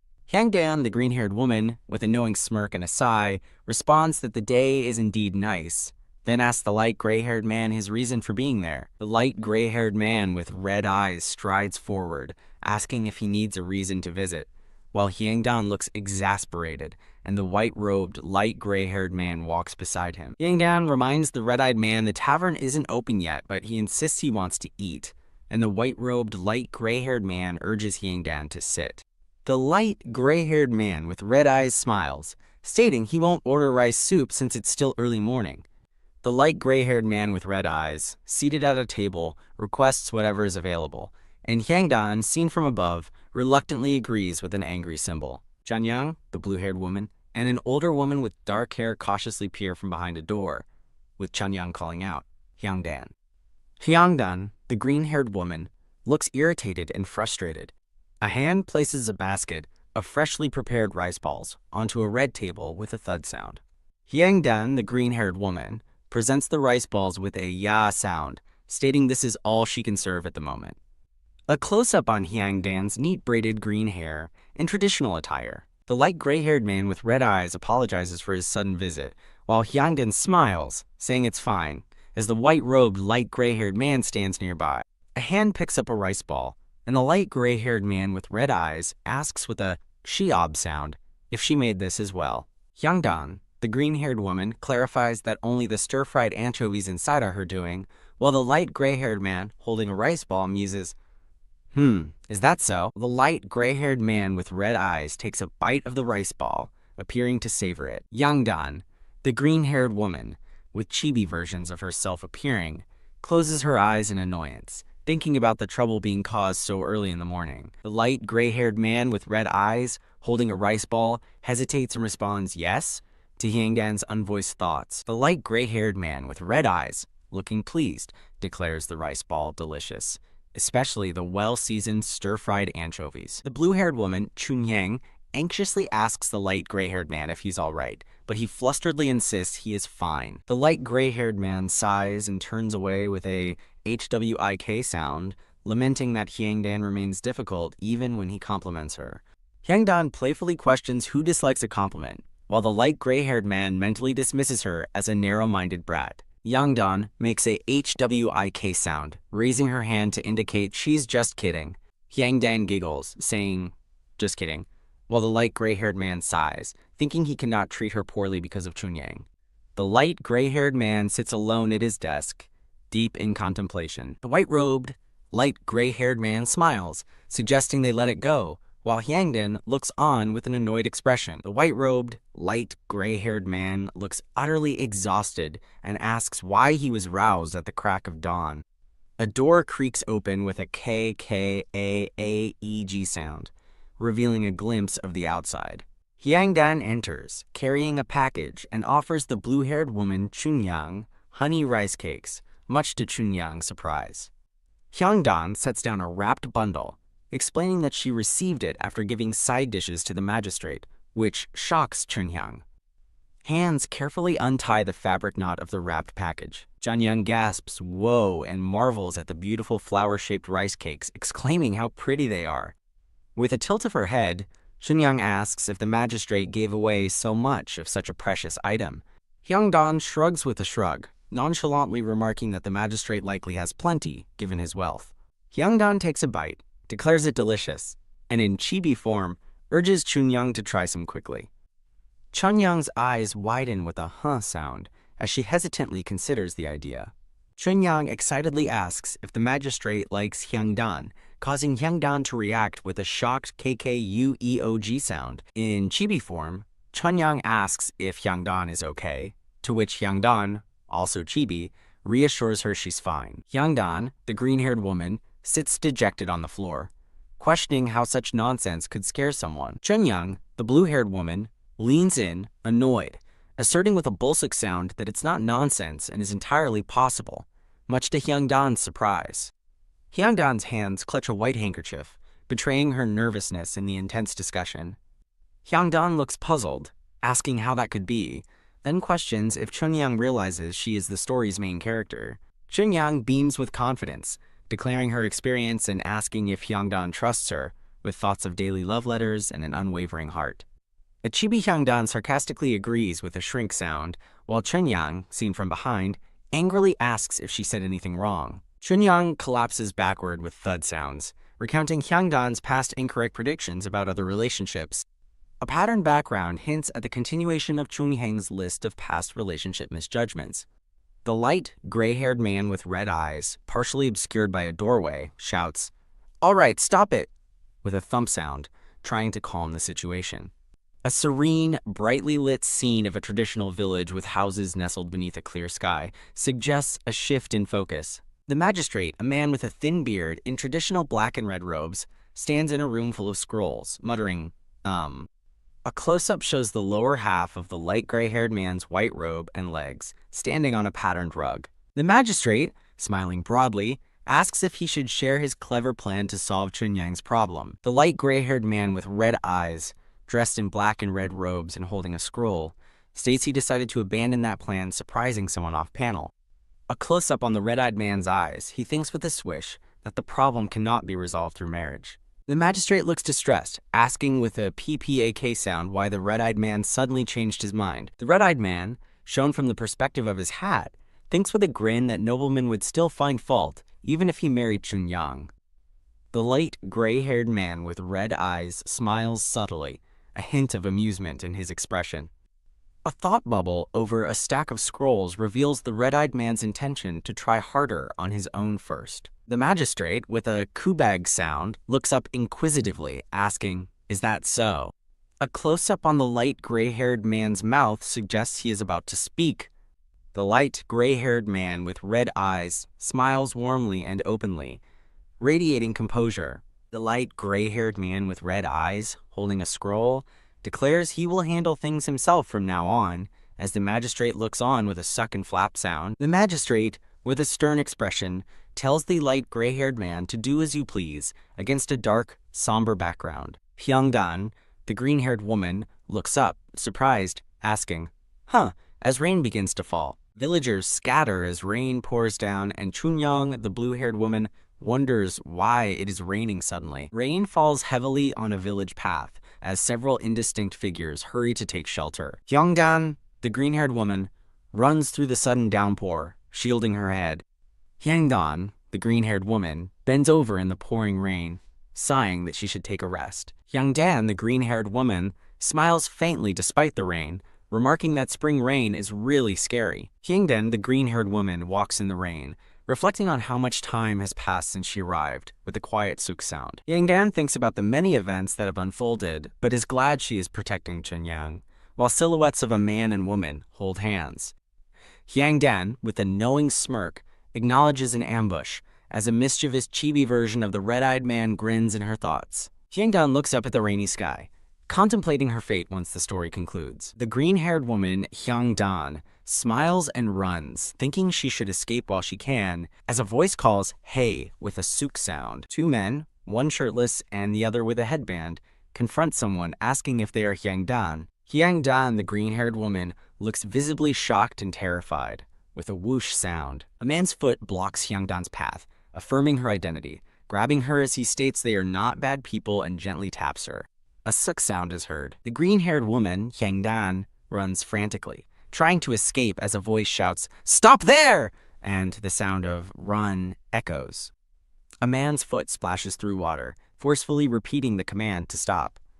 Hyungdan, the green-haired woman, falls with a thump, looking utterly shocked and distressed, accompanied by a burn sound. Hyungdan, bruised and on the ground, thinks in disbelief that she has never witnessed such an event in a fairy tale. A man's foot taps as he decides to head to the main road, followed by a glowing image and another foot stepping, while Hyungdan's terrified face appears on a dark, glitchy background. Hyungdan, the green-haired woman, stands tied up, her back to the viewer, as a large, bearded man looms behind her with a chuck sound. A picturesque view of a traditional village at sunset or sunrise, with mountains in the background, signals a change of scene. Three villagers, 2 men and 1 woman, whisper and glance nervously, reacting to an unseen event. The older woman with dark hair looks worried, thinking about Hyungbu's wife and questioning where the child might have gone. A hand gently taps another person's arm, offering reassurance with the words, "Don't worry." The dark-haired woman comforts the older woman with dark hair, suggesting Hyungdan probably went to the mountains to pick wild strawberries. The dark-haired man points,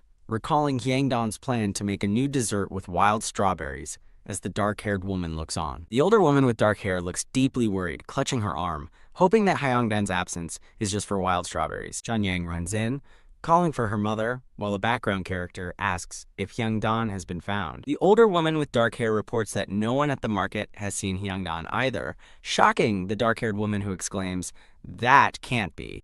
A thought bubble expresses distress, questioning what they should do since they've looked everywhere for Hyungdan but can't find her. Chunyang cries, with tears streaming down her face, looking visibly upset. The older woman with dark hair comforts Chunyang, wondering how big the market is amidst the search. The dark-haired man looks determined and serious. The dark-haired man suggests they all go together, believing they will find Hyungdan sooner, with more people searching, as the older woman embraces Chunyang. Chunyang, still crying, asks, "Really?" as she is embraced by the older woman. The dark-haired man smiles reassuringly, affirming, "Of course." The scene shifts to a village path with a distant archway, suggesting a transition to the search. A thought bubble from an unseen character questions if sickness doesn't affect someone when they are walking around the market. The light gray-haired man with red eyes, wearing a black hat and robes, smiles subtly. Two white-robed men, including an older man with a white beard, look utterly shocked, with raindrops indicating a sudden change in weather. The light, gray-haired man's leg takes a step, as a speech bubble from an unseen speaker complains about him feigning illness for rent while he was seen walking around without concern. The older white-robed man looks worried and is visibly sweating. A close-up on a sweating eye suggests a nervous glance. The light, gray-haired man with red eyes stands partially obscured, while a man with a thin mustache and black hat observes him from the background. The light gray-haired man's eyes flinch downwards, suggesting he's been caught or startled against a dark, patterned background. The older white-robed man looks startled and wide-eyed. The older white-robed man tells the light gray-haired man that he doesn't think His Excellency needs to worry about the rent, while the light gray-haired man dismissively thinks it's absurd. The light gray-haired man with red eyes frowns, looking displeased. Chunyang runs towards the light gray-haired man, pleading, "Sir, you need to help us." The older white-robed man looks concerned. Chunyang, crying and distressed, asks the older white-robed man to quickly gather people. The light gray-haired man with red eyes looks annoyed, asking Chunyang if she can't see they're in the middle of an important conversation. Chunyang is devastated by the light gray-haired man's harsh dismissal, who declares he is more important and tells her to return tomorrow, while mentally calling her that little brat of the magistrate. The older white-robed man addresses the light gray-haired man as Lim Magistrate, urging him to hear Chunyang out because she must be in a difficult situation. The light gray-haired man sighs and reluctantly asks what all the fuss is about. A close-up of Chunyang's tearful face as she calls out, "Sis." Chunyang informs the light gray-haired man with red eyes that Hyangdan is gone. The light, gray-haired man with red eyes looks serious and concerned, with the man with a thin mustache standing behind him. The man with a thin mustache asks the light, gray-haired man if he didn't see her across the river, then confirms that he did. A faded image of Hyangdan, the green-haired woman, waves cheerfully as a voice recalls she was only going to buy ingredients for today's business and come right back. Chunyang looks anxious and sad, reporting that no one has seen her sister at the market either. The man with the thin mustache chuckles, speculating that Hyangdan probably ran away because Chunyang worked her too hard. Hands are pressed together in a gasp of disbelief, with a speech bubble exclaiming, "That can't be." Chunyang yells at the man with a thin mustache, vehemently denying his suggestion, saying, "There's no way that's true." The man with a thin mustache looks smugly at Chunyang, asking if servants aren't originally like that. The light, gray-haired man with red eyes turns his back and walks away. The man with a thin mustache raises a hand to stop himself, about to suggest looking for a new servant. The light, gray-haired man with red eyes orders someone to go back to the government office and gather the guards, which is acknowledged with a yes. A close-up shows the lower back and leg of the light, gray-haired man, highlighting the red beaded adornments of his black robe. The older white-robed man asks if he should gather people, then affirms he will. The blue-haired woman, Chunyang, cries, wiping her tears, and is told not to worry, with a soft suck sound. The light, gray-haired man with red eyes looks determined, declaring he will definitely find Hyangdan. The scene transitions to a sunset landscape as multiple voices frantically call out Hyangdan's name. Villagers search a field at sunset, calling for Hyangdan, and a white-robed woman asks an older woman, who stumbles if she is all right. A stumble sound is heard. The older woman with dark hair worries, wondering where Hyangdan could have gone with dangerous animals lurking. The blue-haired woman, Chunyang, embraces a man, hopefully thinking that Hyangdan is probably just lost. The blue-haired woman, Chunyang, looks distraught and worried, clutching her chest. Villagers search through the sunny forest, with one remarking that Hyangdan should be back soon given how many people are looking for her. I hope so. The blue-haired woman expresses surprise to the older woman with dark hair that the magistrate sent so many people to help. Chibi versions of the older woman with dark hair and the blue-haired woman, Chunyang, discuss that the magistrate must have grown fond of Hyangdan. The older woman with dark hair and the blue-haired woman look concerned as the light fades, noting that it's getting too dark. The sun sets over the landscape as a worried thought lingers about Hyangdan's safety. Will she be okay? A man in a black hat approaches the light gray-haired man in red robes, respectfully calling out, "Sir." The man in a black hat looks directly at the light gray-haired man, advising that it's getting dark and they should head back. The light gray-haired man with red eyes looks determined, questioning if they can't search just a little longer for Hyangdan. The man in a black hat argues that continuing the search for a servant like Hyangdan could endanger others. The light gray-haired man with red eyes listens as the aide declares that as an aide, he cannot take such a risk. A close-up shows the light gray-haired man's red beaded adornments as he listens intently. A chilling thought emerges that there are tigers in the area, adding a new layer of danger. The light gray-haired man with red eyes sighs in resignation and decides they must withdraw, agreeing to return tomorrow morning. The man in a black hat looks utterly shocked by the decision to retreat. The blue-haired woman's foot taps on the ground with a tap-tap sound as she urgently calls out, "Just a minute." The blue-haired woman, Chunyang, looks distressed and asserts they haven't found Hyangdan yet. The man in a black hat looks incredulous, questioning if they should sacrifice lives just to find a servant. The blue-haired woman, Chunyang, looks distressed and begins to object with a but as the week passes.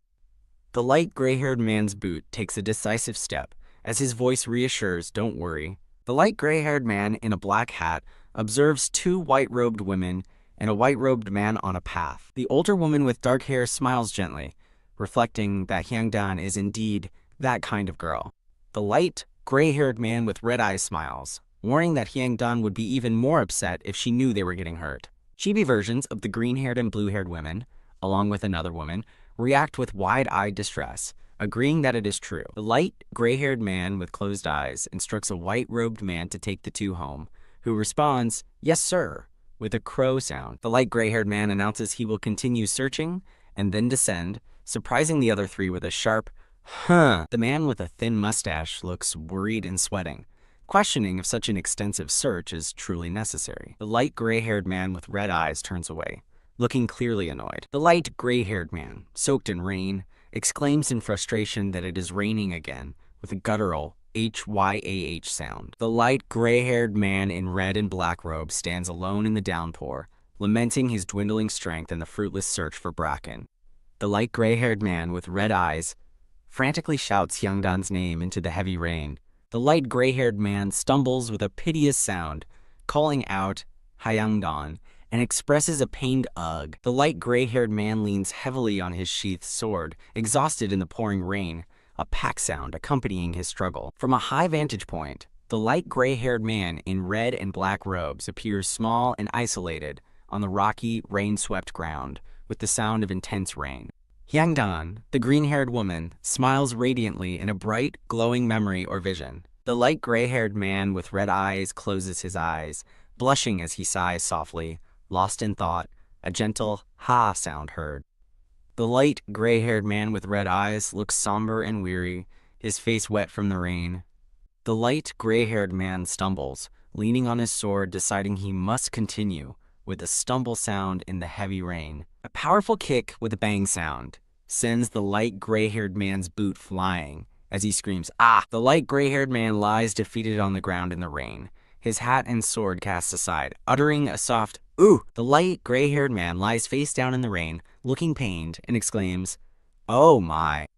The light gray-haired man's red eye snaps open in sudden shock. The light gray-haired man lies defeated in the rain, while the green-haired woman, Hyangdan, is discovered tied up and unconscious against rocky terrain. Hyangdan, the green-haired woman, is tied up and unconscious against the rocks, as a voice questions if it is her. The light gray-haired man grunts, "Ugh," and staggers with a stagger sound, trying to regain his balance, his sword still close. The light gray-haired man, with a tap-tap sound, turns and desperately calls out, "Hyangdan!" In the rain, a tack sound is heard. The light gray-haired man holds the unconscious Hyangdan against him in the rocky, rain-soaked area. The light gray-haired man gently holds Hyangdan's hair with a squeeze sound, asks if something is wrong, and then closes his eyes in contemplation with a soft TNG sound. Hyangdan's eye snaps open in a sudden, startled reaction.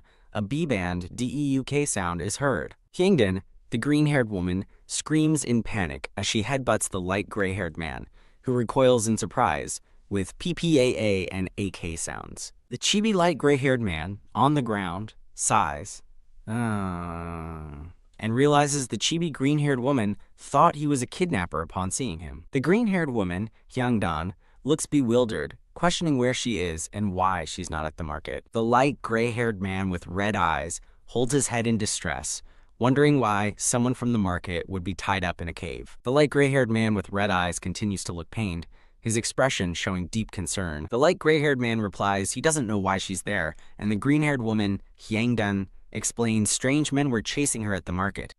The light gray-haired man's hand grips his sword, with a thud sound as a thought bubble begins. First, the scene focuses on a red, abstract background as a voice urgently instructs someone to wait. Just stay still for a moment. The light gray-haired man's hand again tightens on his sword with a thud, reiterating his focus on the first step. The light gray-haired man with red eyes dramatically draws his gleaming sword, reiterating, wait, just stay still for a moment. With his sword drawn, the light gray-haired man with red eyes questions if the magistrate sent him to kill her, thinking the situation is crazy. The green-haired woman, Hyangdan, looks utterly terrified, thinking this is how she will die. The green-haired woman, Hyangdan, resigns herself, thinking, so this is how I die, only for the light gray-haired man to swiftly cut her ropes. The two then sit facing each other, with the light gray-haired man exclaiming, "Geez!" at her bewildered look. The light gray-haired man with red eyes sighs, "Geez," as the green-haired woman sits across from him.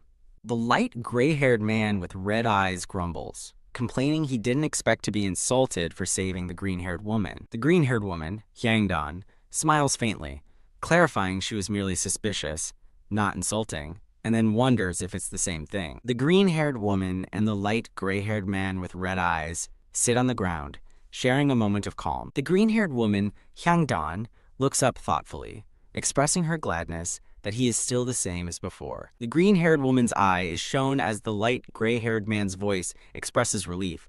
"I'm glad you seem okay." The light gray-haired man with red eyes smiles warmly, expressing his relief that the green-haired woman seems okay. The light gray-haired man reassures Hyangdan as they sit together in the rain, telling her he is glad she is okay. The light gray-haired man and Hyangdan sit side by side, sharing a quiet moment as they look into the distance.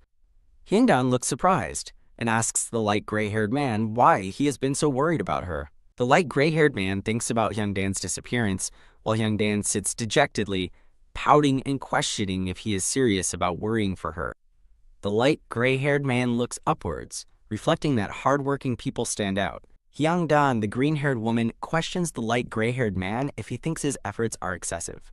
Hyangdan blushes and looks flustered, remarking on his constant research into unheard-of tea preparations. The light gray-haired man smiles broadly, observing that Hyangdan meddles in everything he does. Heavy rain falls, sounding like "sha ah ah" as a thought bubble wishes for a break.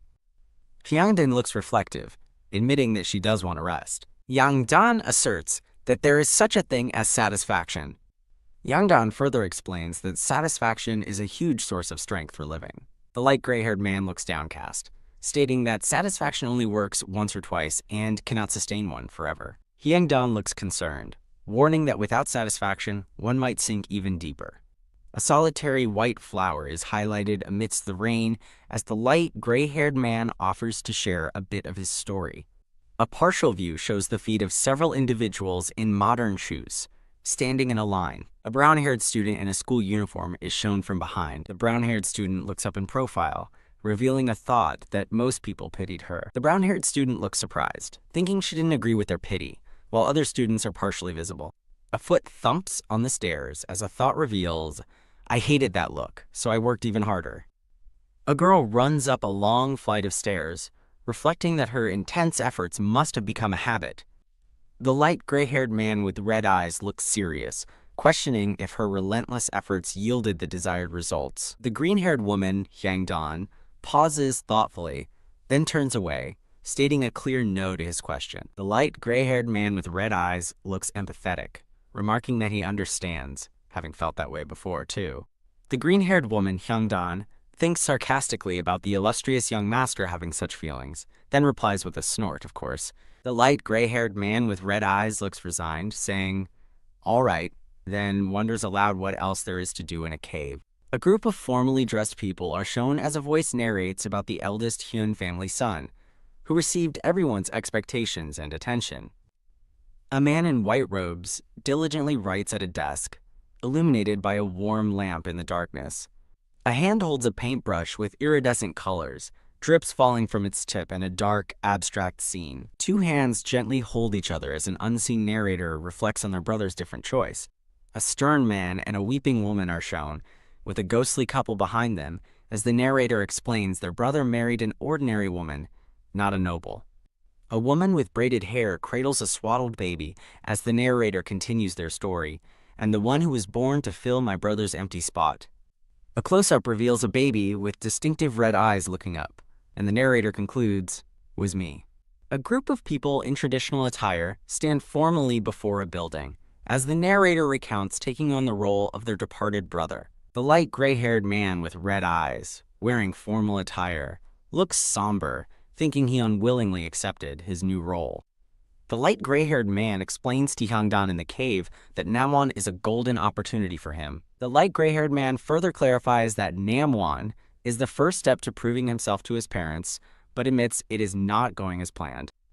The light gray-haired man with red eyes offers a small, rueful smile. The light gray-haired man with red eyes expresses empathy to Hyungdan, saying it must have been hard for her. A chibi Hyungdan looks on as a chibi-like gray-haired man blushes, admitting he is used to hardships now. Hyungdan looks thoughtful and asks the light gray-haired man, "What's next?" Hyungdan, sitting across from the light gray-haired man who looks surprised, clarifies her question.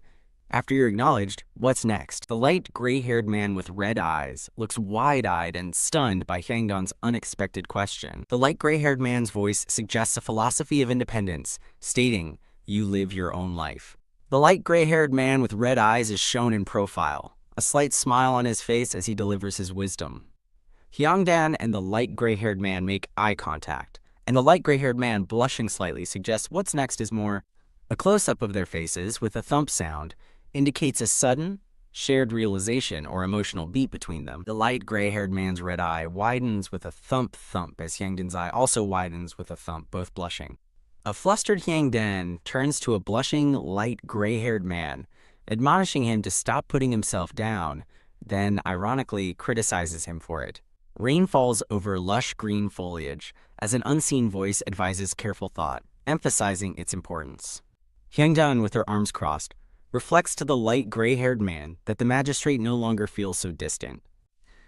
Hyungdan smiles brightly, followed by a close-up of the light gray-haired man's red eye, then a shot of him blushing and smiling softly. Well, the light gray-haired man, looking pained and exasperated, remarks on Hyungdan's positivity despite almost becoming tiger food. Chibi Hyungdan looks bewildered, asking about tiger food, to which chibi light gray-haired man replies, you. A shocked Hyungdan asks the light gray-haired man if there are really tigers here. The light gray-haired man confirms to Hyungdan that he already told her about the tigers in the area. A sheathed sword is shown, as the light gray-haired man explains he brought it because of the tigers. A chibi Hyungdan looks utterly stunned and bewildered, asking incredulously if the light gray-haired man really didn't know. A hand, presumably Hyungdan's, grabs the light gray-haired man's sleeve with a bulsuk sound, while he thinks, "Yeah, it's surprising." The light gray-haired man's eyes are wide in confusion, with a question mark floating above his head. Hyungdan shakes the light gray-haired man, exclaiming they shouldn't be there if tigers are real. He grabs her arm, telling her to wait. Hyungdan, pulling back from the light gray-haired man, urgently warns that heavy rain makes it too dangerous to go down, even apart from the tigers. The light gray-haired man smiles confidently at Hyungdan, reassuring her, "Don't worry, I'll protect you." The light gray-haired man's eye widens as he realizes and blushes, questioning if his remark was too blatant. The light gray-haired man holds Hyungdan's wrist, who looks at him with a questioning expression. A chibi light gray-haired man, flustered and blushing, mumbles about being the magistrate and an adult who will protect her, while Hyungdan observes him, thinking unreliable. A chibi Hyungdan gives 2 thumbs up, confidently declaring she will fight with him, thinking there's strength in numbers, while the light gray-haired man thinks distrust. The light gray-haired man touches Hyungdan's hand, looking into her eyes as he clarifies, "That's not what I meant." Hyangdan smiles slyly, suggesting that since no tiger has appeared, the cave might have been abandoned. The light, gray-haired man smiles somewhat nervously, agreeing, that might be true." From inside the cave, heavy rain is seen outside as a voice notes, "We don't know when the rain will stop. For now, let's sleep." The light gray-haired man covers his face in resignation, as he suggests to Hyangdan that they sleep for now. A single white flower blooms against a bright, sunlit green background. The light gray-haired man smiles, extending his hand and warning Hyangdan that the moss is slippery from the rain. Hyangdan, the green-haired woman, looks surprised and slightly flustered as she reaches out to a branch adorned with white flowers. Hyangdan's foot slips or stumbles with an ah sound, causing a moment of alarm. The light gray-haired man looks concerned, observing Hyangdan stumble with his red eyes. The light gray-haired man carries Hyangdan in his arms with a pow sound as she looks up at him with wide, surprised, blushing eyes. The light gray-haired man, blushing slightly, apologizes with a ppik sound, saying, "Oh, what do I do? I'm sorry."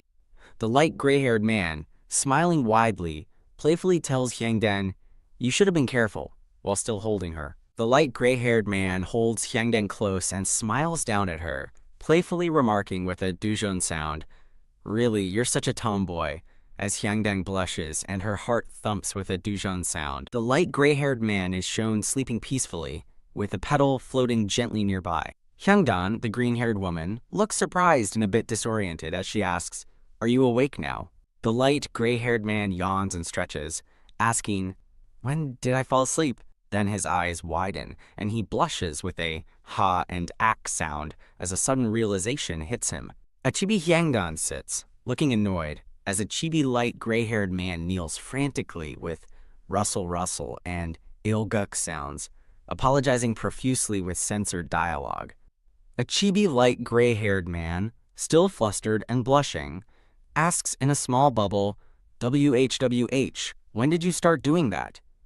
Hyangdan, the green-haired woman, stands up with a thump sound, pulling at her skirt and smiling contentedly. With the sky clear overhead, the light gray-haired man suggests that, since the rain stopped while you were sleeping, they can go home now, to which Hyangdan responds, "Oh, yes." Hyangdan, the green-haired woman, smiles brightly and extends her hand, ready to depart. The light gray-haired man looks away, blushing, perhaps flustered by Hyangdan's gesture or their recent closeness.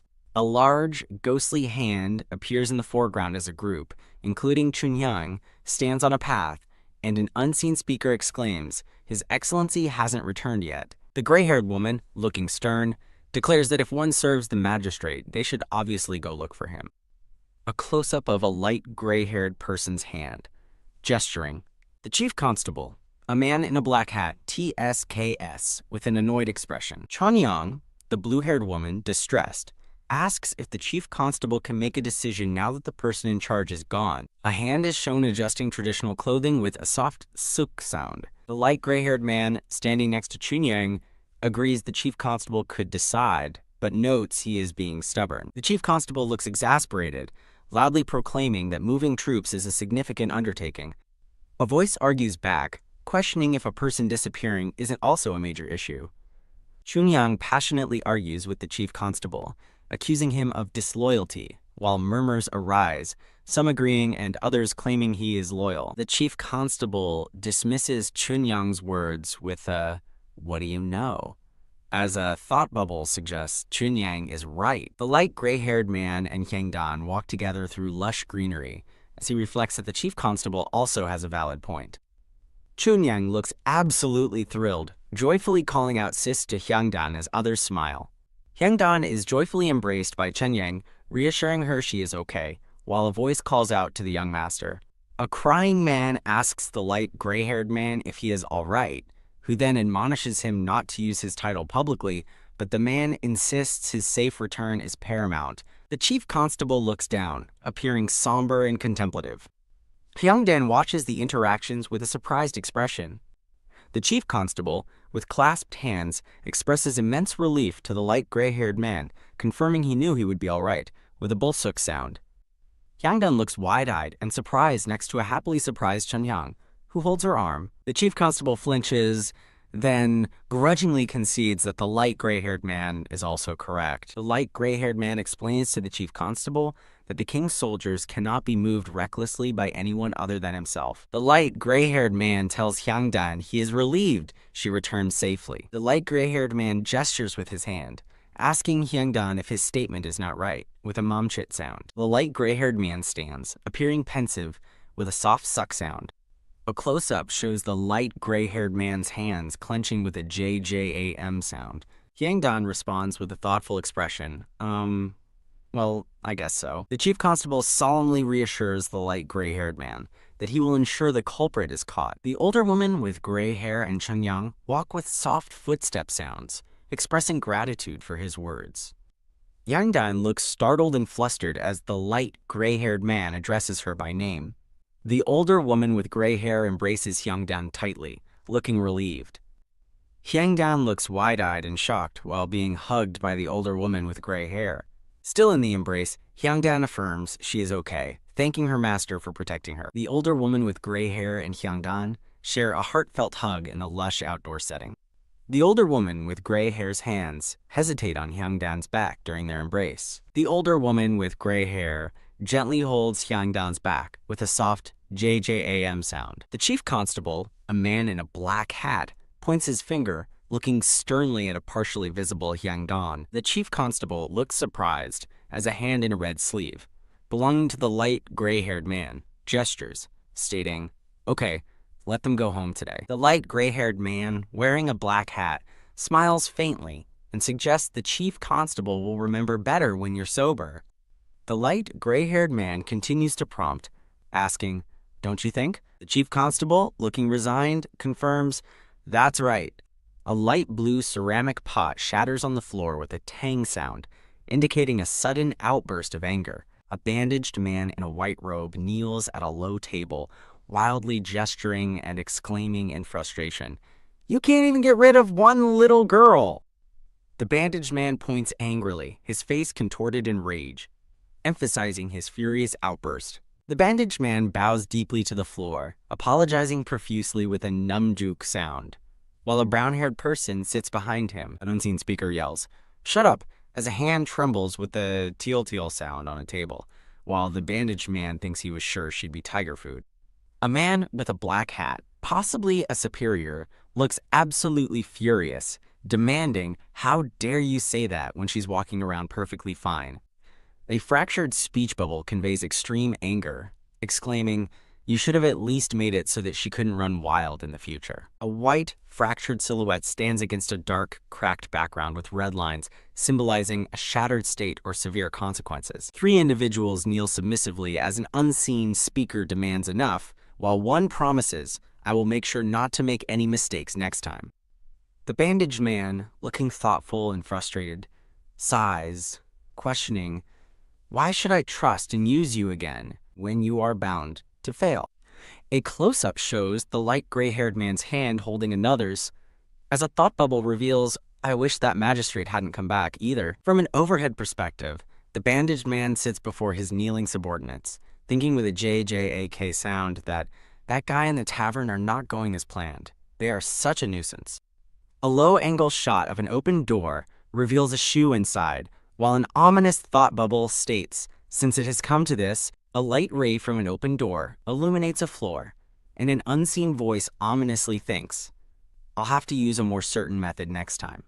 A credits page lists the creative team members for writer, script, art, color, assistance, PD, supervision, and production, along with copyright information. Hyangdan, the green-haired woman, walks through a doorway carrying a tray, announcing her return home. Chunyang, the dark-haired woman, leaps towards Hyangdan with open arms, expressing her intense worry about Hyangdan not coming back. Hyangdan, the green-haired woman, looks shocked as Chunyang asks if anything happened or if she encountered any strange people. Hyangdan, the green-haired woman, looks wide-eyed and worried as a thought bubble explains that everyone is on high alert due to past events, followed by an exclamation of, "Oh no." A person tumbles to the ground, indicating a sudden fall. Chunyang, the dark-haired woman, has landed on top of Hyangdan, the green-haired woman, and insists she isn't that late. A foot splashes into water, with a splash sound next to a woven basket, as Hyangdan's eye looks startled and a bubble says, "Yeah." The light gray-haired man with red eyes and a wide hat stands with a stoic expression, holding a part of his robe, while another small figure carries a basket nearby. Hyangdan, the green-haired woman, looks startled, and Chunyang, the dark-haired woman, covers her mouth in surprise, asking what brings him here. Chunyang, the dark-haired woman, helps Hyangdan, the green-haired woman, stand up, and the light gray-haired man assures them nothing happened. The light gray-haired man sits on a bench, looking relieved, a soft pulsic sound indicating his settling. Chunyang, the dark-haired woman, joyfully embraces Hyangdan, the green-haired woman, asking if there's anything else he needs, surrounded by hearts. The light gray-haired man confirms he has another reason for his visit, causing Chunyang to gasp and excitedly ask if he has business with Hyangdan. The light gray-haired man's hand rests on Hyangdan, the green-haired woman's, shoulder as he affirms she is the only one he can ask, leaving Hyangdan looking surprised. The light gray-haired man sits beside Hyangdan, the green-haired woman, who smiles slightly and asks what he wants, a soft pulsic sound accompanying his settling. A close-up shows two pairs of feet, one wearing black shoes and the other white, dangling. A traditional building stands beside a bridge over water, bathed in sunlight. A man and woman stand on a bridge, and the man thinks it might be dangerous at night without safety measures. Birds soar around a man and woman on a bridge. As the man explains, he considered installing a railing but faced strong opposition. Hyangdan, the green-haired woman, looks at the light gray-haired man, questioning, "So?" with a curious expression. The light gray-haired man, blushing slightly, explains he needs to understand the opposition to the railing and asks if Hyangdan would accompany him to investigate. A thought bubble above the light gray-haired man notes the unusual nature of opposing safety measures. The light gray-haired man and Hyangdan, the green-haired woman, sit side by side on a bench, looking at each other. Hyangdan, the green-haired woman, looks contemplative as she realizes that Mungryung and Chunyang also dated at Ojakyo, with chibi versions of them appearing in her thoughts. Hyangdan, with chibi versions of the light gray-haired man and Chunyang on her head, thoughtfully agrees, "Okay, I'll help you." The light gray-haired man's ear blushes as he thinks, "I'm relieved that you'll help me." Hyangdan and a dark-haired woman kneel in a field, harvesting plants, as the dark-haired woman asks, "Did something happen?" "Yes," he asked me very politely. The dark-haired woman, smiling, tells Hyangdan that considering the magistrate saved me last time, he doesn't seem like a bad person, to which Hyangdan asks, "Is that so?" A past scene or flashback shows the light gray-haired man carrying Hyangdan deeper into a cave. A close-up of the sleeping light gray-haired man as a thought bubble begins. "I think he's more..." Hyangdan, the green-haired woman, finishes the thought with a smile, saying just a bit strange. Hyangdan and the dark-haired woman continue working in the field, and the dark-haired woman responds, "Really? That's a relief." The dark-haired woman smiles softly, thinking, "My brother-in-law said he was a fool, but that can't be true."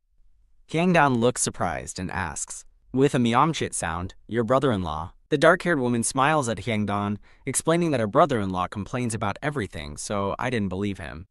Hyangdan, the green-haired woman, looks shocked, wondering about the man's identity. A man in a dark hat stands with his back turned, thinking he works at the government office, and Hyangdan has likely encountered him. The man in the dark hat is revealed to be a dark-haired man with a mustache, thinking his brother-in-law, Nolbu, is the town clerk. Hyangdan, the green-haired woman, sighs audibly with a ha sound, her mouth open in thought.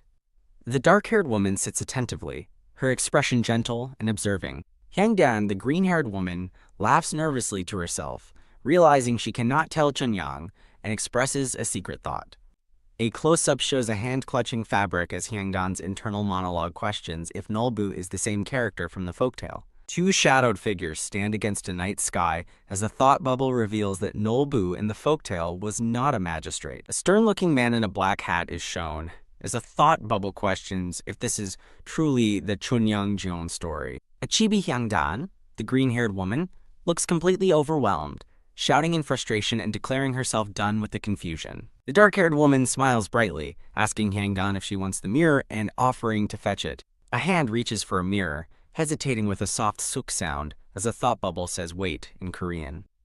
Hyangdan, the green-haired woman, looks wide-eyed and worried, asking why. Chunyang, the dark-haired woman, looks at Hyungdan with a surprised and blushing expression, demanding to know why she is dressed up. Chunhyang, the dark-haired woman, explains joyfully that today is an important day, while Hyungdan, looking confused, thinks it's not special. Chunyang, the dark-haired woman, leans in assertively, questioning if Hyungdan knows the significance of a man and a woman crossing Ojakyo Bridge together. Chunhyang, the dark-haired woman, points her finger, explaining that people pray for the beautiful love of Gyeonwoo and Jigno, but Hyungdan thinks those two only cause trouble while dating. Chunhyang, the dark-haired woman, smiles gently, stating she will work with the magistrate.